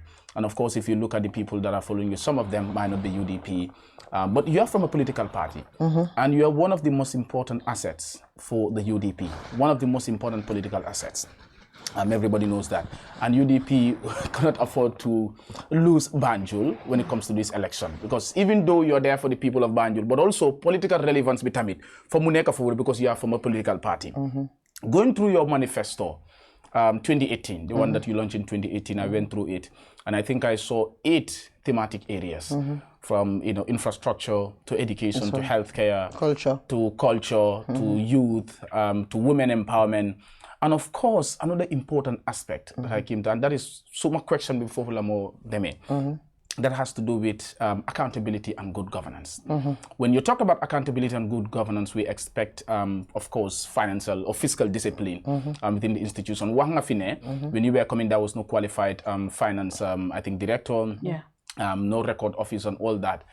But, of course, recently we have seen National Audit Office report coming out, the president saying that he set up a commission based on a lot of queries that are coming. And being a new I mean, I listened to one of your interviews, when you come, you promised that when you come, you're going to make sure that you clear of all liabilities. The Banjul City Council out there. And it seems like you're interested in ensuring that there's that financial accountability. Corruption and everything is, defeated. But then these issues are being raised now that still BCC, because you went to FPAC as well, and you were asked to report how in 1 week time, to submit 4 missing GTR books and all that. So people out there also saying that Rohi might have worked very hard, education, Dolaland School. I saw your that initiative, go back to school, something like that. I also young people. Town hall, a town hall being, being built and all that. But then when it comes to also the issue of governance, good governance and accountability, what have you done in that aspect? If the president set up a commission to say corruption and all that, that is what we are looking at, it seems like, okay, something is not clear here. BCC, because Manima de Wahmoy, you, Bensouda, Landing, and all the others, Danjo, the others in the other regions. In this election, as far as this election is concerned, we will hold you to account based on the past and what you have for the future. But more importantly, land and deaf in the past 5 years, one of the other areas that are important. But when it comes to governance and accountability, what have you achieved in that area, especially on the area of financial accountability and fighting corruption in BCC. Why, Esa, thank you very much. It seems like na bena no parenga maneka di deklo. Because fogna accountability passe wood nga ñew fekk a record office amut. Nga dugal a record office. Xam nga loolu lan la mëna indi? Because then you have the privilege and the possibility to eradicate ghost workers. Is that not good governance? Nga ñew am a procurement office. Bo xamne establish a procurement office when there was absolutely no procurement office with a qualified procurement officers. For now good governance pass with lolo. Nga ñew am a finance director when the accounts department was so vulnerable.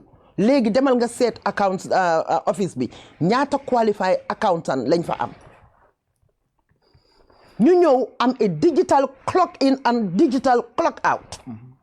Sooy duga ñu xam ne ñëw nga soo génnee ñu xam ne dem nga xam nga loolu lan la ñaata resources la dimbale pour lifen bi and moreover ñu am a digitalized revenue fu mu nekk nii Banjul City Council léegi revenue bi is digitalized léegi soo demee si marché bi ping pang mu ngi si database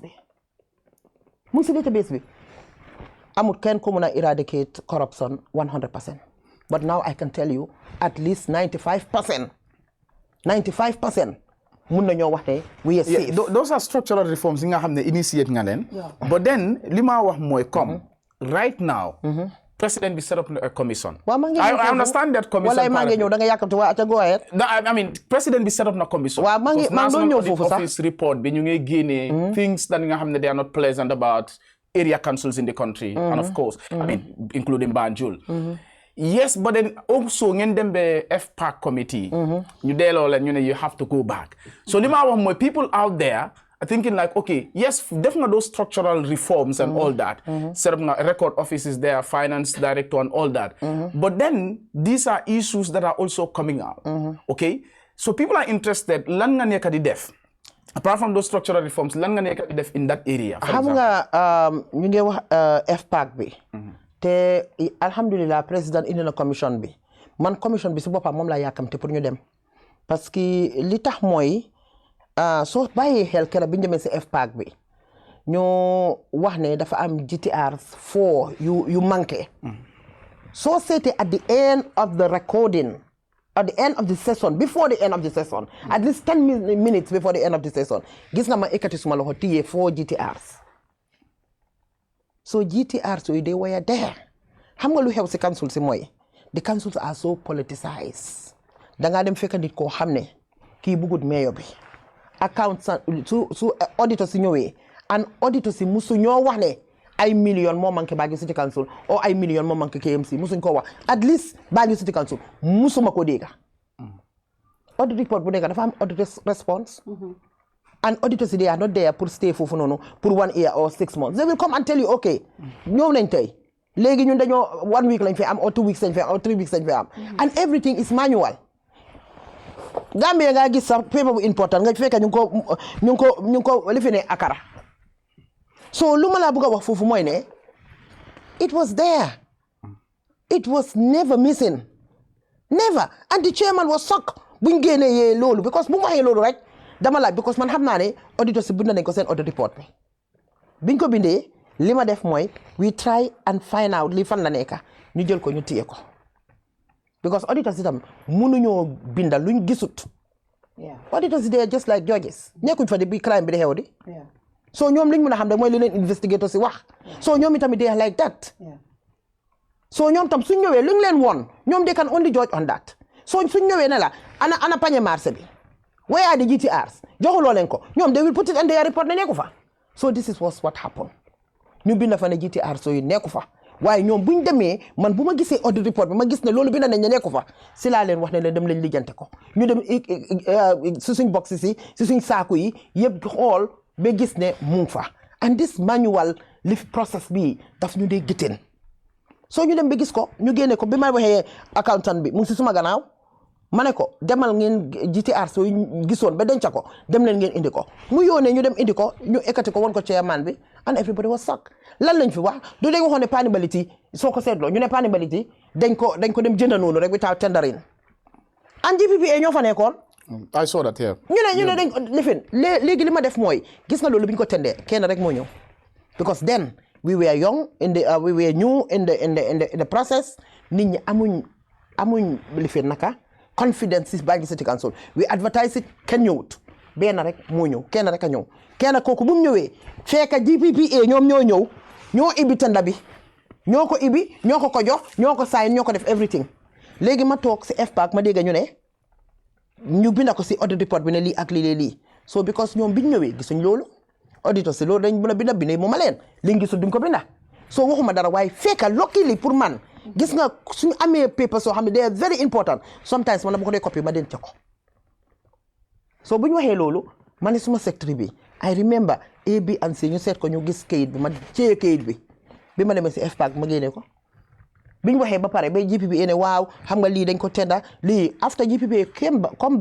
back and said no the process was clear the process was clean dañ ko tenda ñu accept ko ñu ibbi ko ñu accept ko ñu joxe ko so loolu lifin so imagine su fekkoon ne man paper boobu amee ma ko woon nag su fekkee ne paper boobu amee ma ko woon and the records are only with GPPA so man kon naka laa doon def so waaye ki nga xam ne moo jël kayit yooyu nëbba ko dafa fokkoon ne kayit yooyu noonu kenn du ko gis ki nga xam ne moo nëbba GTR yooyu dafa fokkoon ne GTR yooyu kenn du ko def of course yooyu moo dee xew moo tax digitalisation bi ñu def nii loolu man dama si sant yàlla bu baax a baax dama si sant yàlla because fu mu nekk nii luy xew ñun ñëpp a ngi koo gis luy xew ñun ñëpp a ngi koo gis so these are things yoo xam ne you'll be surprised let's just go to the commission yow si sa bopp di nga gis beneen picture boo xam ne mooy am because li xew mooy esa ma wax la leena I don't know about other council de waaye Banjul City Council we are the capital waaye dinaa la wax ne we are the poorest council Banjul City Council alal boobu moo fa nekkut tey ñu ngi ñoomi lifin bi ñoo sampani ñoomi how to call it ñoomi ñoomi market bi ñoo sampa biir Albert market there is a person there called the ñoomi market Rafaela moo ko nekk di ko sampa Banjul City Council doesn't even have the ñoom dañ war a fay a counterpart contribution foofu sax and I don't even want to say this on air xëy na suma partner sax maa dégga we don't even have a counterpart contribution so dañ mën a palang rek ñu dugal fa mel ni dañ def counterpart fekk defuñu benn counterpart contribution and we supposed to bring about 1 point something million counterpart contribution waaye amuñ ko so lifin yi nga gis noonu teen boreholes si nga gis ñuy sampa yëpp ci biti ñu ngi sampa about 10 boreholes si biti yëpp Rafaela moo ko indi Banjul City Council don't have amuñ xaalis we don't have the capacity because ñun suñ budget bi dafa low budget bi bariwut soo si génnee li nga fay salary almost you end up having nothing. Bukan afanyo because okay, you go ahead. Bukan afanyo because sir Ibu he said an interview I think it was for the people by the people, and even before Ibu, the councillors that you work for, Rohi, they have openly accused you of corruption, mismanagement. And it has gone, at some point they had done press conferences and you gain a kate. And I must say, in fact, Kerr Fatou Saboka na si press statements you have the definite go. You gain a payment that was made to us. Then tender one, we applied but I know our name came out. But they accuse you of mismanagement, abuse of office, and ne proper record system. Though they top on law when it comes to if he Halis bidang ko de pocho pasar reko Ibu I think how many million la wax ne BCC lola daan am exactly am na Halis bi wax ne BCC lola day am mu ne gisuñ yow lan nga def mu ne 480 million xam nga 480 million or 500 million nga am si 5 years bi loolu soo ko divide is going to be about at least 6 million a year, right? So Halis bo Rohi falling ko dugal. And obviously sa guy they accuse not ne to be honest. Fatou harap mo na lena. Mismanagement. Kay mo na lena. These are councillors that you work with. Wow, okay, aw mo problem sa lolo. I'm not arguing with you. Dama la bëgg wax ne man Rohey Malick lo suma corruptor. Konon man gene ni ma suma liggéey bi bu yaga. Konon nekkat togo ma fa ba léegi. Andi comme ka jaru yakamti comme ka commission bi mu ngi ñëw kay. Ñun jaru sañu xëccoo fii kii di xëcca fii kii di xëcca fele ñu bàyyi rek commission bi ñëw commission bi dafa nekk on caméra nekkul in caméra ñun ñëpp dinañ ko gis du dëgg waaye li ma la bëgg a wax mooy xam nga councilor si lan mooy corruption si ñoom mooy dama jël xaalis jox ko waa Muriti ñu dem Touba dama jël xaalis jox ko Tijaani ñu dem Gàmmu dama jël xaalis jox ko Fatou Touré mu fay néegam dama jël xaalis jox ko Odele cultural group dama jël xaalis jox ko Eco Baba cultural group dama di jël xaalis ñoom jox ko ñoom pour ñoom yooyu mooy jox ko mitis jox ko yeneen cultural group si ñoom pour ñoom loolu mooy corruption soo seetee lu ñu doon génnee si internet bi yëpp dañoo jékki-jékki rek génnee ma wax naa si yoo ne ko li fi naan la ka facilitate maybe 30,000 for Odele group or facilitate lii pour lii ñoom pour ñoom loolu mooy corruption. And I don't want to get into that nitty-gritty of those things because ñu ngi dem si commission bi and we have our own failure. Foog naa ñoom dañ fàtte ne Banjul City Council dafa am a budget line for everything. ESA soo amee a budget line for education su ma joxee ESA scholarship lan mooy crime bi lan mooy the crime? We already said okay this 2 million was budgeted only for education. ESA ñu apply ñu jox ko scholarship fayal ko si university bi 40,000 or 50,000 and pay directly to the university lan moo fa nekk problème bi. We have a budget line for culture. Odile soxla ñu jox ko Eco Baba soxla ñu jox ko lan mooy problème bi. Mitis soxla ñu jox ko lan moo nekk problème bi foofu noonu. We have a budget line for religion. nit ñi di dem Touba ñu jox leen nit ñi di dem Gàmmu ji ñu jox leen an ëllëg su ma winee lay gën a jox Touba ak Gàmmu yi ak Njaasaan yee Christians yëpp Christians yi am seen Easter am seen Christmas nga jox leen. Where am I taking the money? It's not from my pocket. It's from the budget. Do you give it to individuals, personally? Do you give money to the institution? No, not individuals, no? No, for example, we have a women empowerment fund. Tey Fatou Touré ñëw mu ngi amee ñetti doom ñeneenti doom bu nga fay néegam mënut a fay néegam. We pay directly to the landlord. Is that in the budget line? The budget women line? empowerment fund. Okay. Budget, understand? But culture. Councils are for social. No, yeah. We have I just want to clarify that it's on the budget Eco line. Baba buga na dara. Understand what I mean? Nga bindal Eco Baba a check. Okay, 50,000, 100,000. So lan moo nekk problem ci loolu. Lan moo nekk problem ci loolu. So it means they don't even understand what they're saying. ñoom lii mooy sàcc bi de. Lii mooy sàcc bi.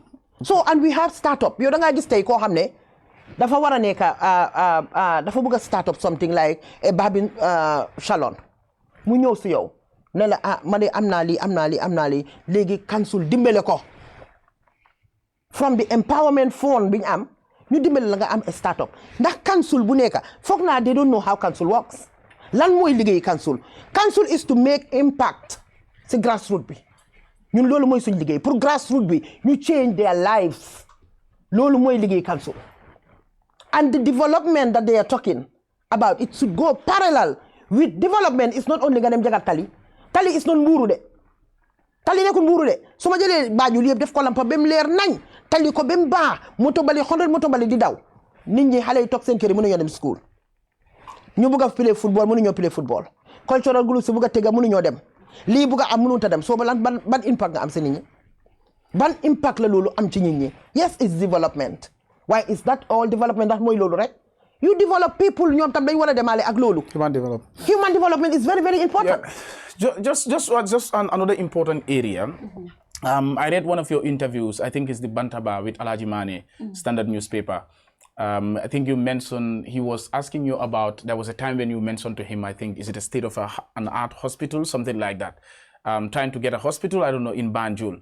And I think you told him that, the fund is not yet there. Those are things that you're working on. Because you have mentioned health here, and it's very important. And Johenga, I think 2 ambulances, like you said, to the hospital and the Red Cross that are helping. But what is your working relationship? Because when it comes to health, Simman is not only about the ambulance, but also hospital bay. I know this might be beyond BCC, but then because you have in your manifesto, a specific area on health. How far are you working with either with the Ministry of Health or maybe with the hospital to ensure that, linga buga in the area of health, as far as your manifesto is concerned, in the past 5 years, you have achieved that? Well, for now, Banjul City Council, lum defal l'hôpital bi. First and foremost, man, I'm a board member at the hospital. Can understand the problem of the hospital. But hospitals are directly on the national government. Yeah. And we, come numala ko waxe, we don't have the muscles. Bo xamne dañu jël l'hôpital bi tam tek ko ci suñ ko boppa bi. All what we can help ci l'hôpital bi moy yu ndaw ndaw yi ñoo am nañ ambulance ñu dem jox leen ko abattoir bi soxla na dara lifin bi mortuary bi soxla na dara ñu dem dimbale leen ci understand nga here and there ñu soxla yu tuuti yi ay ordre sawel ay yooyu lañ mëna dimbale. But we don't have the capacity, the financial muscle pour wax ne dañoo dugg sa affaire l'hôpital nekk lu easy de. Man dama I sat at the board. So lu xew fofu yeb xamna ko. So lu ma la bëgg wax mooy when we talk about health ñu ngi ko wax in a smaller scale mooy di leen jox you have seen what we have done during the COVID-19. So yooyu yëpp comme yooyu lañ mun a def am gym fele dimbale si mortuary bi and gym is it not part of health? Yeah. It's part of health. So yooyu lañ mun a def waaye we don't have the capacity pour dem na ñu ngi samp l'hôpital. And l'hôpital, to be quite honest, it's not part of my priorities. Ku nekk leader bu nekk nit ki nag loo bëgg ñu sànni la karta wax sa dëgga. So moo tax dama la wax ne xam nga yaa ngi ñëw di wax suma brother du ma dee bëgg a dugg si affaire am trop Ibu Faye because the problem with Ibu Faye lu ma understand mooy Ibu don't understand the issues. Ibu understand issues Ibu dañ ko dee feed information bi nga ko dee jox boobu la dee dem toogaat di wax without even mu filter up du def homework am pour seet ndax lii maa wax nii am na. So if you sit and say ne 500 million moom dafa ñëkk di wax 500 million man loolu daf ma dee reeloo sax our budget is even less than 100 million per year. You would believe it. Musu ñoo am loo xam ne suñ actual si mu dem be 100 million. So if he is talking about 5 years 500 million man xaw ma fan la ko nekk di ko jëlee.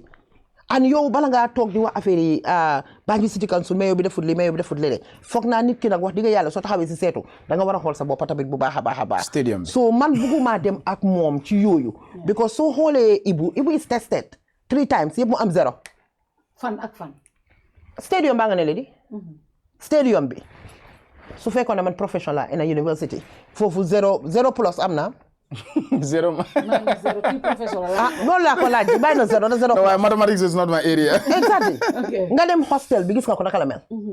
Hostel bi si football bi si boppam si biir Banjul gisuma lu mu fa def man laa wax de gisuma lu mu fa def comme que moom gisul dara man lu ma def. Ibu Faye moo dëkkaat opposite mu ngi rent opposite suma building bu ees bi Banjul City Council.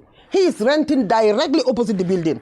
Foo xam ne suma 4 trucks council seen 4 trucks yooyu noonu every day foofu la dee romba fu mu toog mu ne ñaari trucks lañ am ma ne waaw is he blind da daf ko but ak diga wax naa ko du benn interview du ñaari we have 4 trucks waaye saa yu mu waxee rek ne ñaari truck rek lañ am ba pare ne paani mbaliti sax port moo ko jënda.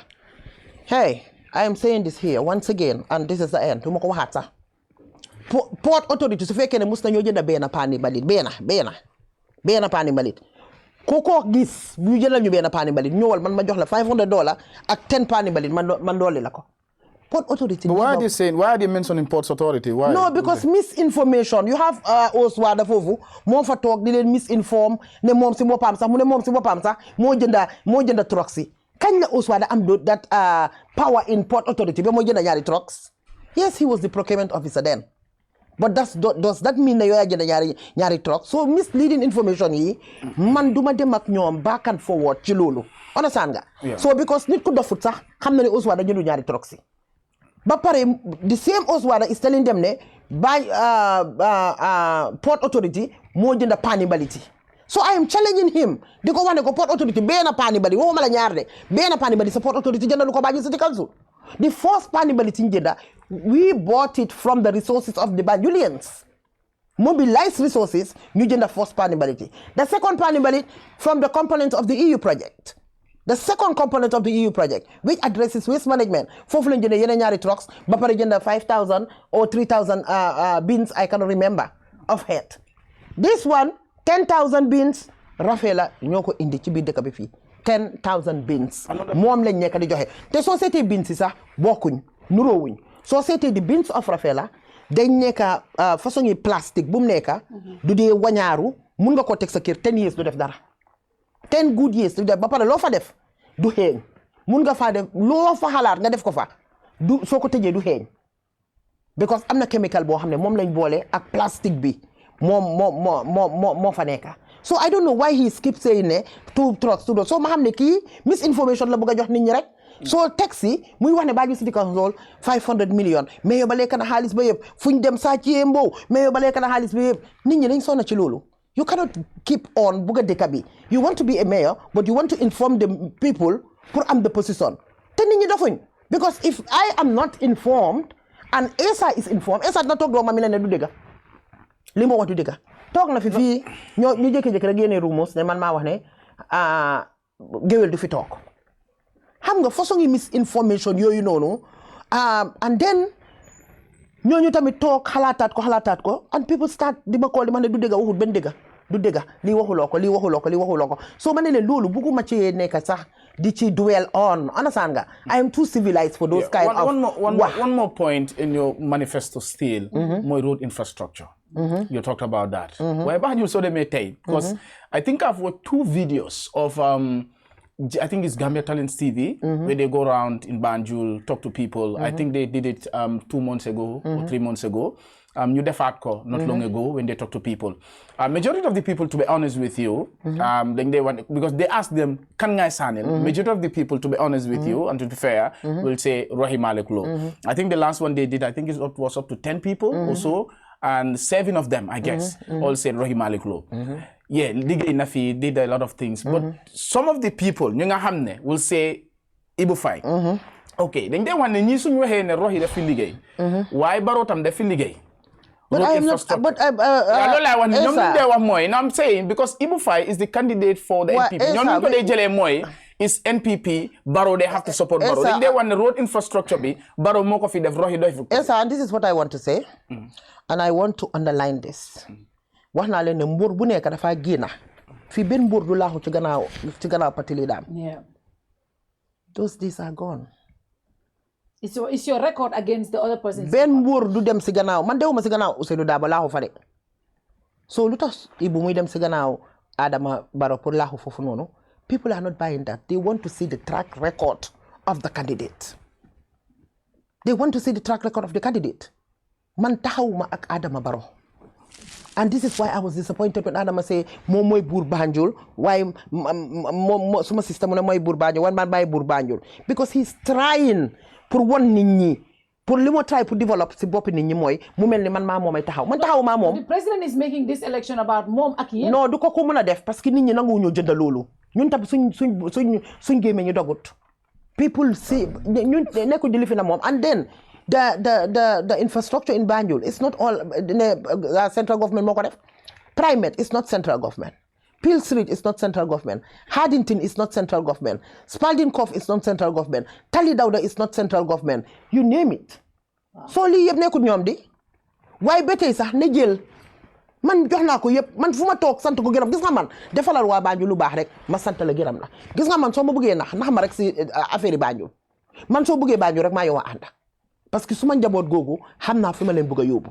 waaye pour taxaw di wax ne Barrow moo jagar Banjul su eboon Barrow sampoon Banjul 10-story building does that mean it has to reflect the track record of Ibu Faye Ibu Faye na génn si mu wax ñu stadium bii bañ ko dénkee lu mu fa def hostel bii bañ ko dénkee lu mu fa def lan la play part si football yi Banjul ñaata xale la yóbbu ñu am contract ñu dem ci biti loolu lañ bëgg a xam.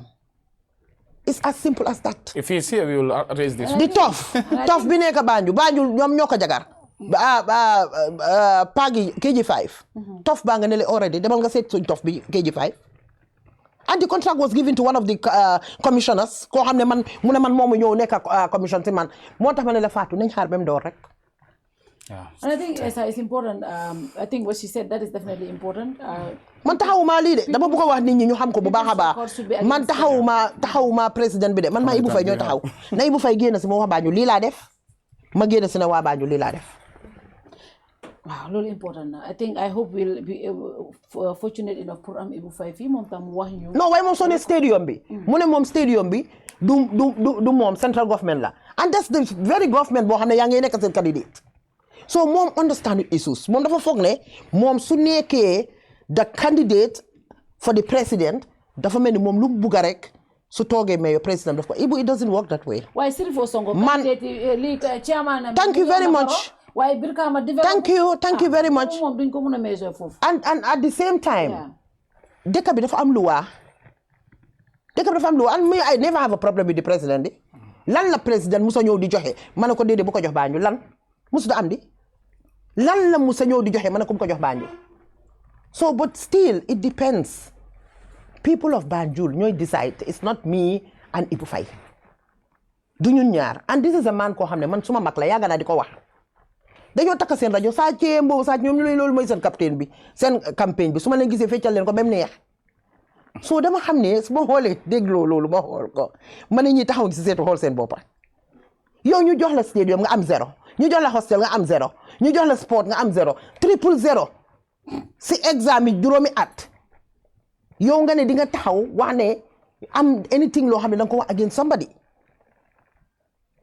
so now going forward Rohi wax nga ñu lan nga def 5 years ak obviously your international record next 5 years bu la Banjulian si olo what are you going to do to continue to empower the ordinary Banjulian gis nañ fii I must admit ne wax naa ko for the first time the only person ku ma gis nga génne 10 million suppose jox jigéen ñi nga ne liggéey leen gis nañ ne I've said the social councils around the world their primary role is to provide social service to the people boo gisee nga dem America Europe soo baree doom sax si la council day gën a jàppale ñu fay sa doom yi seen school jox la kër jox lii fii Africa la nag amuñ doole pour provide that number of social support to the people waaye gis nañ ne you guys yaa ngi si li nga wax ni yéen a ngi def loolu waaye next 5 years lan plans la mayor loo di war a indil Banjulian ba tax ñu war a ne dëgga we want continuity with mayor. waaw Fatou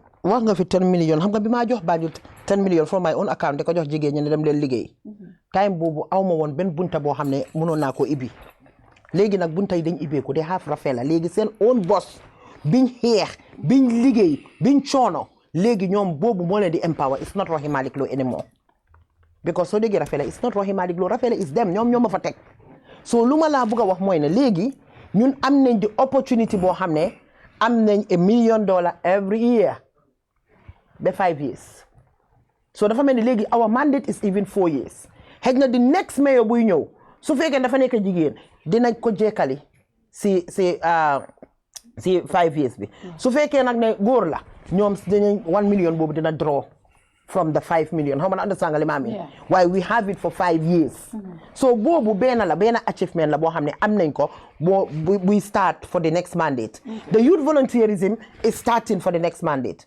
our housing project is starting for the next mandate. Let's talk about the housing project. And at the same time, Fatou, we have other ways, means yoo xam ne mun nañoo xëcc fii lii mun a xëcc fii lële these are already done deals yoo xam ne moom lañ am moo taxaw ba pare waaye yeneen ni mu ngi ñëw and the housing project ñu ngi project ne dinañ ko fay jigéen ñi nañ ko fay for 35 years.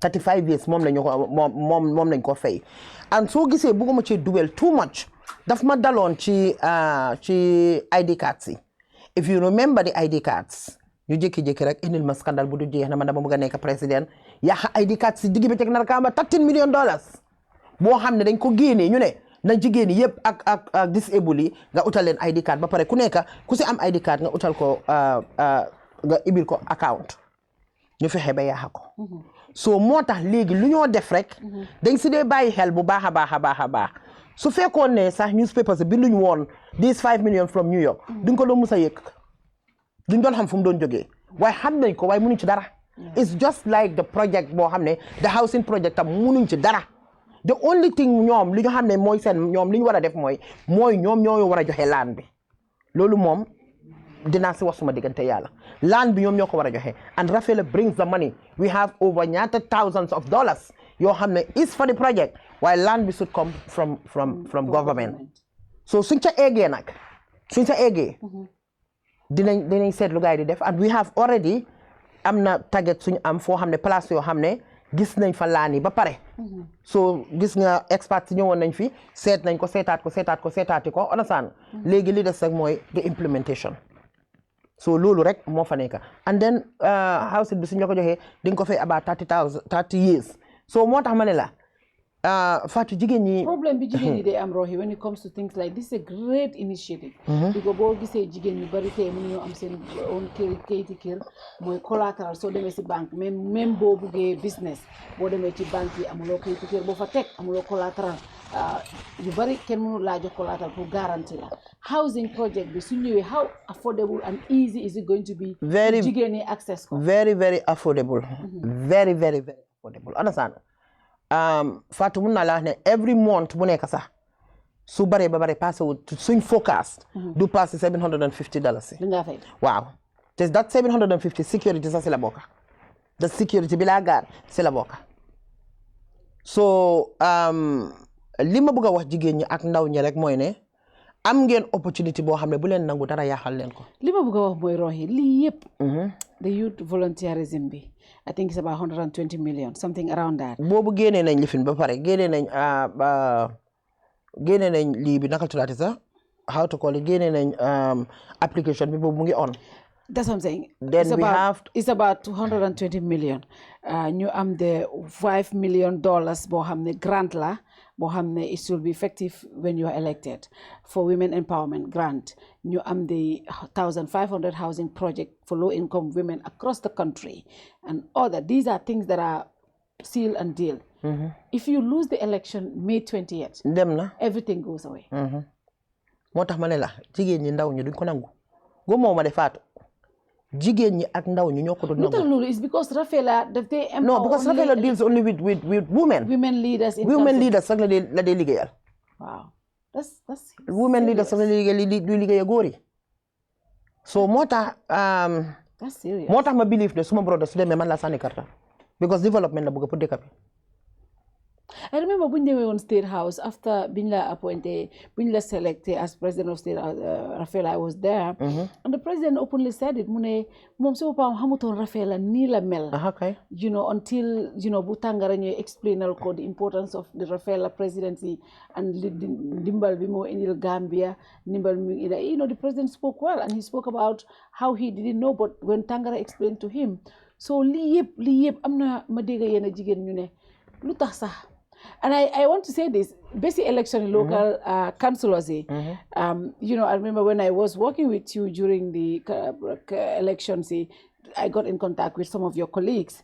And I remember some of them inboxing me, at 4 o'clock, they election results of councils. How is Mayolo's party doing? How is Mayolo doing in councils? And they were so concerned. They were worried. Because if you lose this election, you will lose the presidency of Rafaela. Then you're then by election turn a president. Global Parliament of Mayors. Global Parliament of Mayors. Then I use the position before. But also, all of these projects you mentioned, Gambian opportunity is going to go.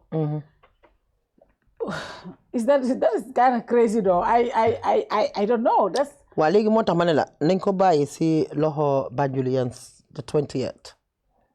nañ ko bàyyi bul yàkkamti nañ ko bàyyi seen loxo rek Fatou ku nekk bëgg na development ku nekk bëgg na yokkute ku nekk bëgg na development ku nekk bëgg na yokkute soo gisee nga am 3 businessmen yooyu ñuy wër Banjul di joxe xaalis di fight Rohey Malick loo yokkute lañ bëgg ak seen njaboot gi loo fa da nga foog ne bëgg a Banjul moo tax du bëgg a Banjul de ñooñu de are fighting Rohey Malick loo because ñoom seen yokkute lañ bëgg seen boppa so you see gis nga leen si area si council elections ni ñu doon def rusuñ sax. But they succeeded in the councilors. yow laa la wane. They succeeded in the councilors election. Yeah, but I'm not worried this time. Okay. Because people are going to vote for development. nit ñi Fatou nit ñi dofuñ yow tamit nag kan moo bëgg yokkute sa boppa yow yaa ngi xeex Rohey Malick Lowe because yow sa boppa nga xeexal ak sa njaboot. yow ñu ngi laa jox contracts yaa ngi amee contracts nu mu la neexee yaa ngi use xaalis bi nu mu la neexee yow ak sa njaboot léegi ñu gis nañ institution boo xam ne Rohey Malick Lowe am nañ Rafaela daf ñoo indi development yow nga ñëw nga ne nañ xeex Rohey Malick Lowe nit ñi duñ la ko nangul xaar bi on the 20 di nga xam ne nit ñi duñ ko nangu nit ñi duñ ko nangu because those people So after election doo leen gisaat doo leen xamati soo leen koolee sax duñ la faale soo moo tax ma ne leen suñ la joxee xaalis bi lekka leen ko seen bos la lekka leen ba mu neex bu kenn delloo xaalis buñ leen ko joxee jël leen ko. You must have challenges for the past 5 years. You're able to, because when I read your manifesto and when I listened to most of your interviews, to be honest with you, I realized that, okay, it seems like, look, this mayor is working according to her manifesto. Because one of the, for example, education. And I saw exactly in the manifesto, you want to get people back to school. You have the dropouts. And I saw also, in your speech, you said, okay, you've said that you were able to do that. In fact, the people, the voters in Banjul, like the interviews that I watched, some of them will say, Rohi try na lulu, they were not in school. But then you must have had challenges in the past 5 years. And what would you say is the biggest challenge that you have faced in the past 5 years? And the second question is, what will be your priority in the coming 5 years if you are re-elected as mayor? Well, let me come to the latter first. Suma buga ak du nekul buga sax suma priorities yi moy these three things suma wax.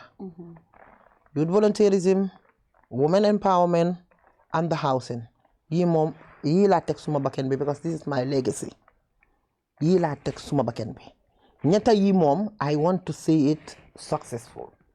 Ma make sure ne yi mom inshallah rabbi bala ñu wax ne Rohey Malick Lowe is out of local government yi am na ko. So and alhamdulillah these are projects yoo xam ne depuis 2 years ago maa ngi ko liggéey te maa ngi see liggéey ak suma Rafela members yi and these are projects yoo xam ne du projects yoo xam ne da nga am ñu la see géttéent naan waaw déedéet ñun agree wuñ déedéet agree nañ di no agree wuñ because Rafela ñun benn voice dañ am and all these people is loud and clear that all these projects are implemented. They are Rafela projects. They are Rafela projects because Rafela sax su fekkee ne am na project boo xam ne danga ko yóbbu si council pour ne okay this is what I want us to do ñoom sax ñu ne all councillors so déedéet you go to KMC you nga def ko ak KMC. Yeah. You go to KMC and do it with KMC then you go to the people of Banjul and say okay lii de laa leen bëggoon a defal waaye councillor ñu ne déedéet and I don't want to take this money back so I'm giving it to KMC. It's as simple as that. It's as simple as that because Rafela Gambia yëpp la fi nekkal and you cannot stop Rafela from fail key school fees. You cannot stop Rafela from registering key say youth volunteerism. You cannot stop Rafela from jox Aida a form pour wax ne okay we have a housing project ñëwal nga sign si loolu. You cannot.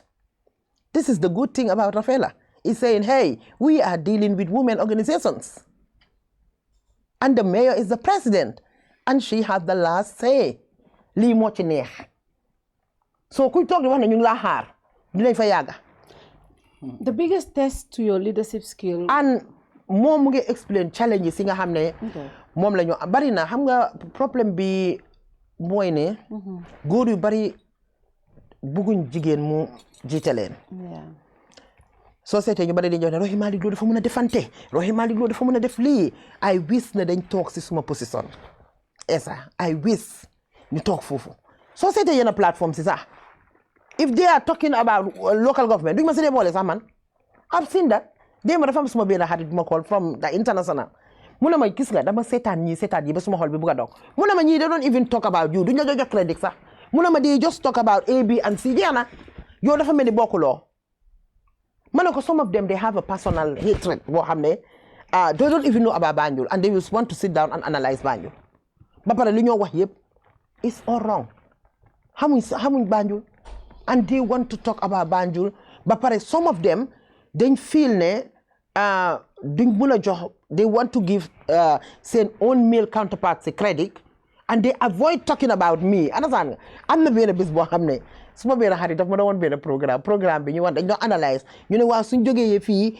dañoo dem Banjul suñ jógee after rek ñu ne programme bi jeex na time jot na fekka ban dama ko ne ko you will never hear them talk about me and so ñoo wax suma affaire sax dañ koo wax in a shady way boo xam ne it's like yeah he doesn't exist because and I don't want to go there because pour man min na lolu it's not a platform bo xamne da nga jaay anything about Rohey Malick Lowe. Whenever you talk about Rohey Malick muy waaw non mom dafa nek series mom sa du win sax mom sa du li sax mom sa didin mom sa su winé sax li mom sa du li it's every time a big BUT but a big but. Is it because you're a woman? I don't know. Mota I xam nga sometimes ñom dañu ne okay ki dafa aggressive. So to gis nga yow mus nga gis muus nga dugal ko ci cage bu ay wis nañu bu ñu test ko nañ jël muus ñu dugal ko ci cage bu ay gay nde nekka ñu seet naka la maneuver pour génn foofu noonu yow su ñëwee ci sa cité ñu def lu la neex ñu ne noppi leen Fatou dama day wax leen ma ne su ñëpp jógee ñu sànni la karta yow soo noppee doo gor soo noppee pat doo gor nga gis lu yaaxu nga ne pat yow doo gor parce que nit ñi teguñ la fa pour loolu. People don't expect you every time nga génn di yuuxu waaye sometimes soo gisee loo xam ne dafa wrong danga ko wax and some of these things is councillors yoo xam ne ñooy toog si biir council bi di ko complain lu tax bi ñoo dem di defi seen press conference bi génnuñ wax ne A, B and C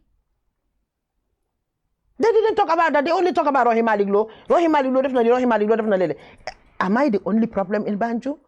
So this is why people don't take them seriously. They said, no, I'm not, something is wrong. When you talk about Rohey Malick Lowe la def, is that the only problem in the city? When we are fighting tooth and nail, gis nañ problem yi nga xam ne moo nekk city bi yëpp.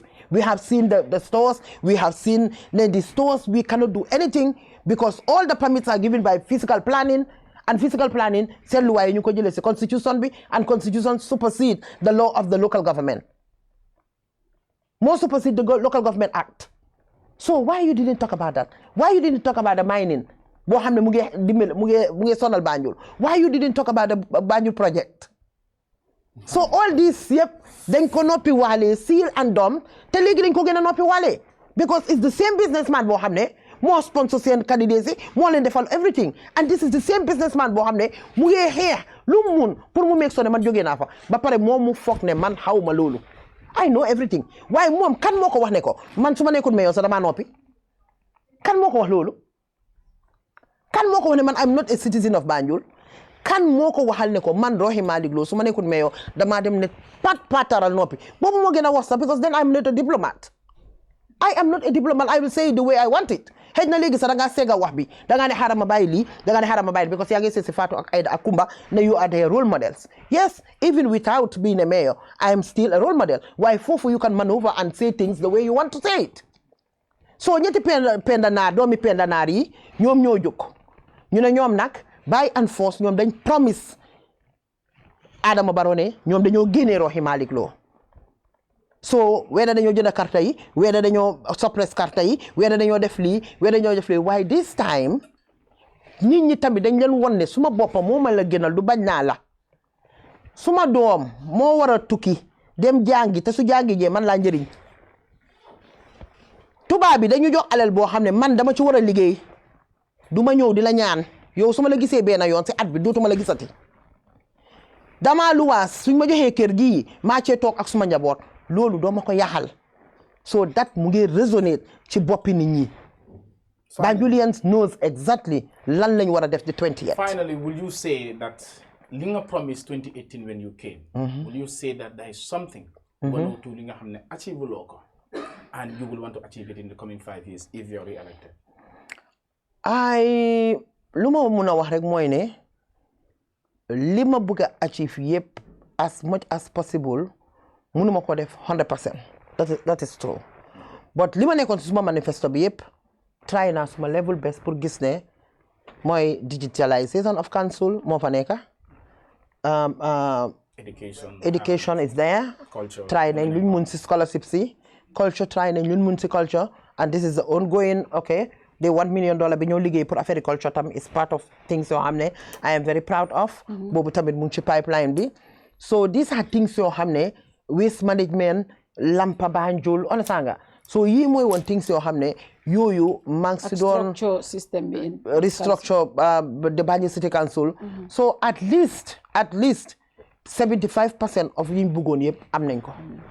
Mayor, finally, your biggest leadership skills will be tested if you are elected Mayor 28th, considering that you don't have the majority of your cabinet. 7 out of 9, even though you will nominate, but the 7 out of 9 councillors is NPP. If you become the mayor, most likely your deputy will be from another party. How will you be able to unify?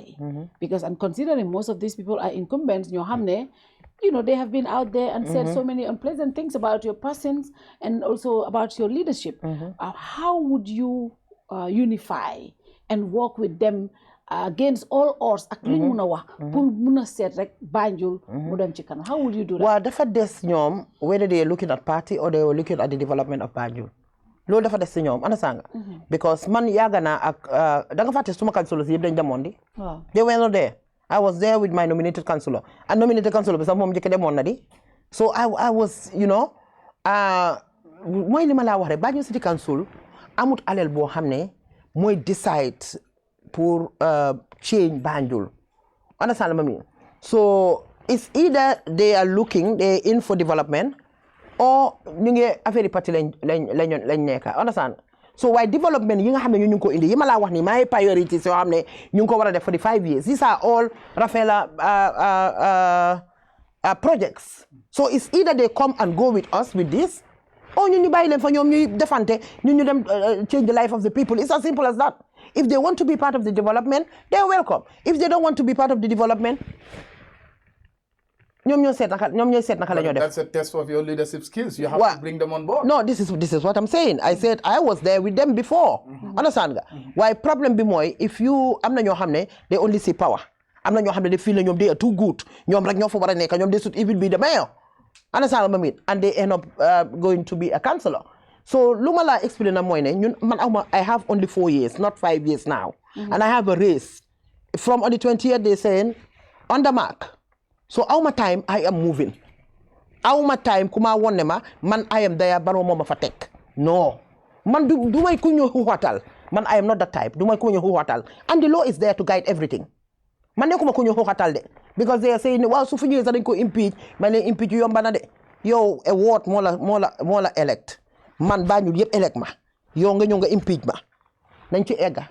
Man li ma wax nit ñi andi 20 years génn de ngeen sànni seen carte yi sànni leen development sànni leen Rohey Malick Lo far leen Rafaela li si des man ngeen bàyyee ma ko. It's either they are with us in development or ñu seet naka la ñoo def ñoom ñoo xam.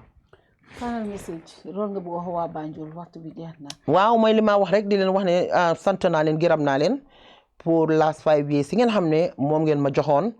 It was very, very tough, as Esa said. I'm not yoo xam ne sax métit bi dama ko burgal. So because li ma dee wax rek bëgguma utuma sympathy with anybody jigéen la taxut ne moo tax ñu sànni ma carte dañ ma sànni carte because nit ñi dañ ma yaakaaroon ne mun naa ko and this is what we manifested si nit ñi. So lu ma wax mooy on the 20th mooy Saturday coming next election nag yàggut. So jogut nga dem sànni election su dimanche jotee ñu bari dañ di ruus because dang day end up ne hey man suma candidat bi suma yëgoon ma dem su dee danaa add on one vote si kaw numbers ami.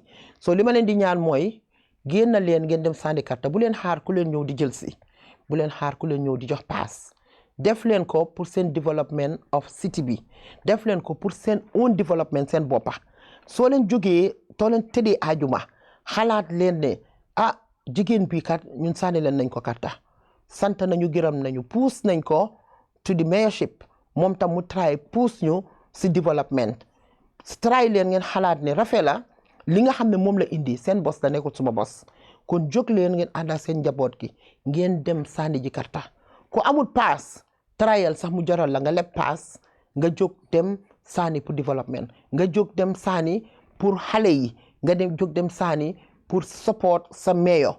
So man loolu laa leen mun a wax te jarut sax ay xuloo jarut ay tontu wante jarut dara seen per bi mooy seen doole bu leen nangu kenn koo xam ne mooy ñëw ci yéen di try pour leen treat di leen ko jaay di leen ko bëgg a jënda si seen loxo bu leen ko nangu te bu leen em rek si bañ ku ñëw pour jënd carte laa wax de ku leen jox xaalis na boobu jël leen and I'm very clear about this man su ma ko joxee dama ko jël waaye ne jox ma sa carte ma jox la xaalis loolu nit ku si boppam da nga war a jóg nga weer ko comme xale boobu ni mu defoon Afdaay ak honorable Touma Njie bu leen ko nangu parce que saaga la ñii buñ ñëwee ekkati xaalis jox leen ko wallahi bés boobu rek lañ leen di xam ngeen jox leen seen carte yi ñu suppress leen doo leen mën a dem saani ji carte sa gannaaw ëllëg sa soo leen koolee seen téléphone yi fay na kon loolu bu leen ko nangu bu ñëwee jox leen dañ leen may jël leen waaye bés bi su jotee yéen a war a xam foo leen di war a dem saani ji carte maa ngi fi nag di leen santawaat di leen gërëm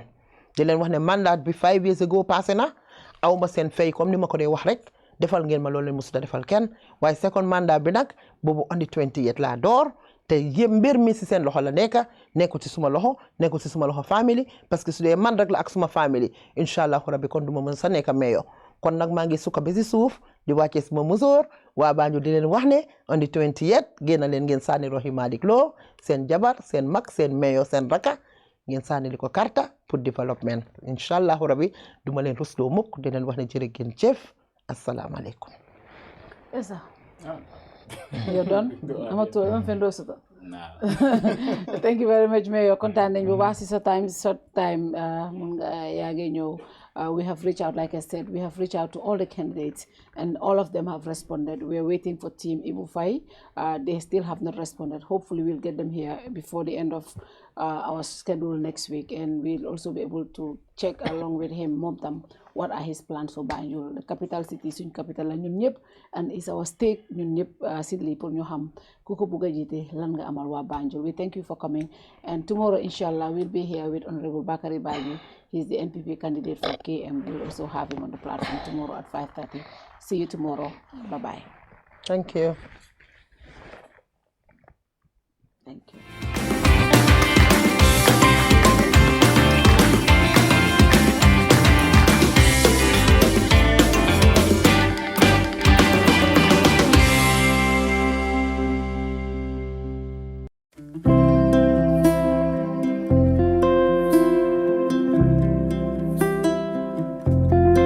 Airport Residency Estate is a gated community located in Old Yundum, proudly developed by Swami India, perfect for all looking for a quiet life with luxury amenities within an enclosed setting. When talking about the benefits of living in a gated community, safety and security is top on the list.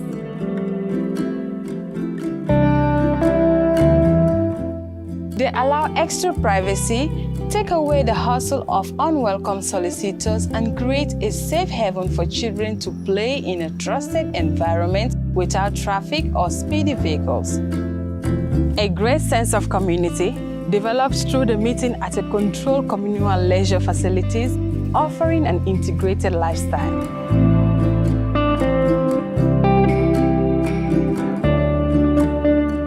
A green environment and well-managed communal areas are keys to higher home standards, elevated quality of life, and better property value should you consider home reinvestment in the future. Added to all is the location, just next to the airport and reconstructed main road, yet tucked in the tranquility of nature. Our purpose is one, your satisfaction. Contact us. Let us help you build your dream home in the Gambia.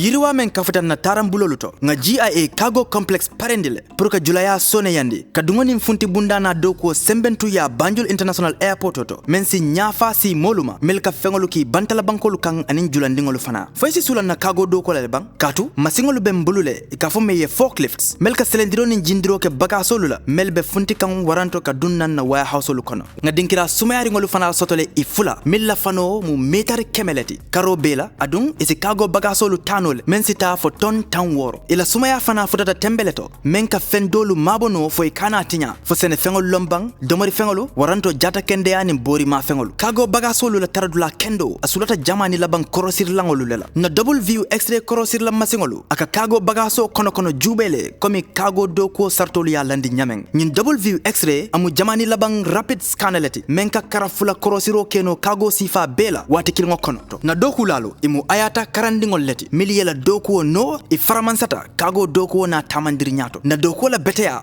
wayem futandi RA3 makamoleto men satin na fo nse kago bagasolu kinole kata UK aning EU bankolu kan GIA ka hakili tenkungo dila na doku to ite nyina la men.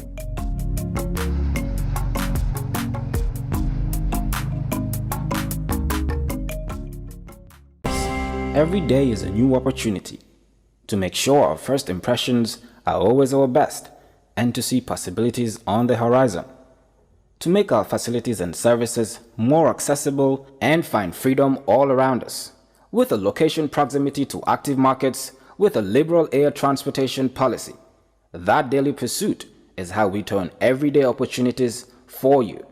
For all destination marketing support, customized packages for new existing airlines and operators, and for a highly ranked tourist destination, the Gambia Civil Aviation Authority is here to serve.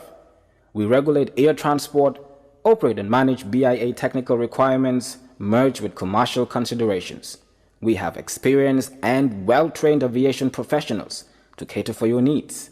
For investment opportunities in building airport hotels, shopping malls, playground for children, do contact us on 4472-831, 4472-893.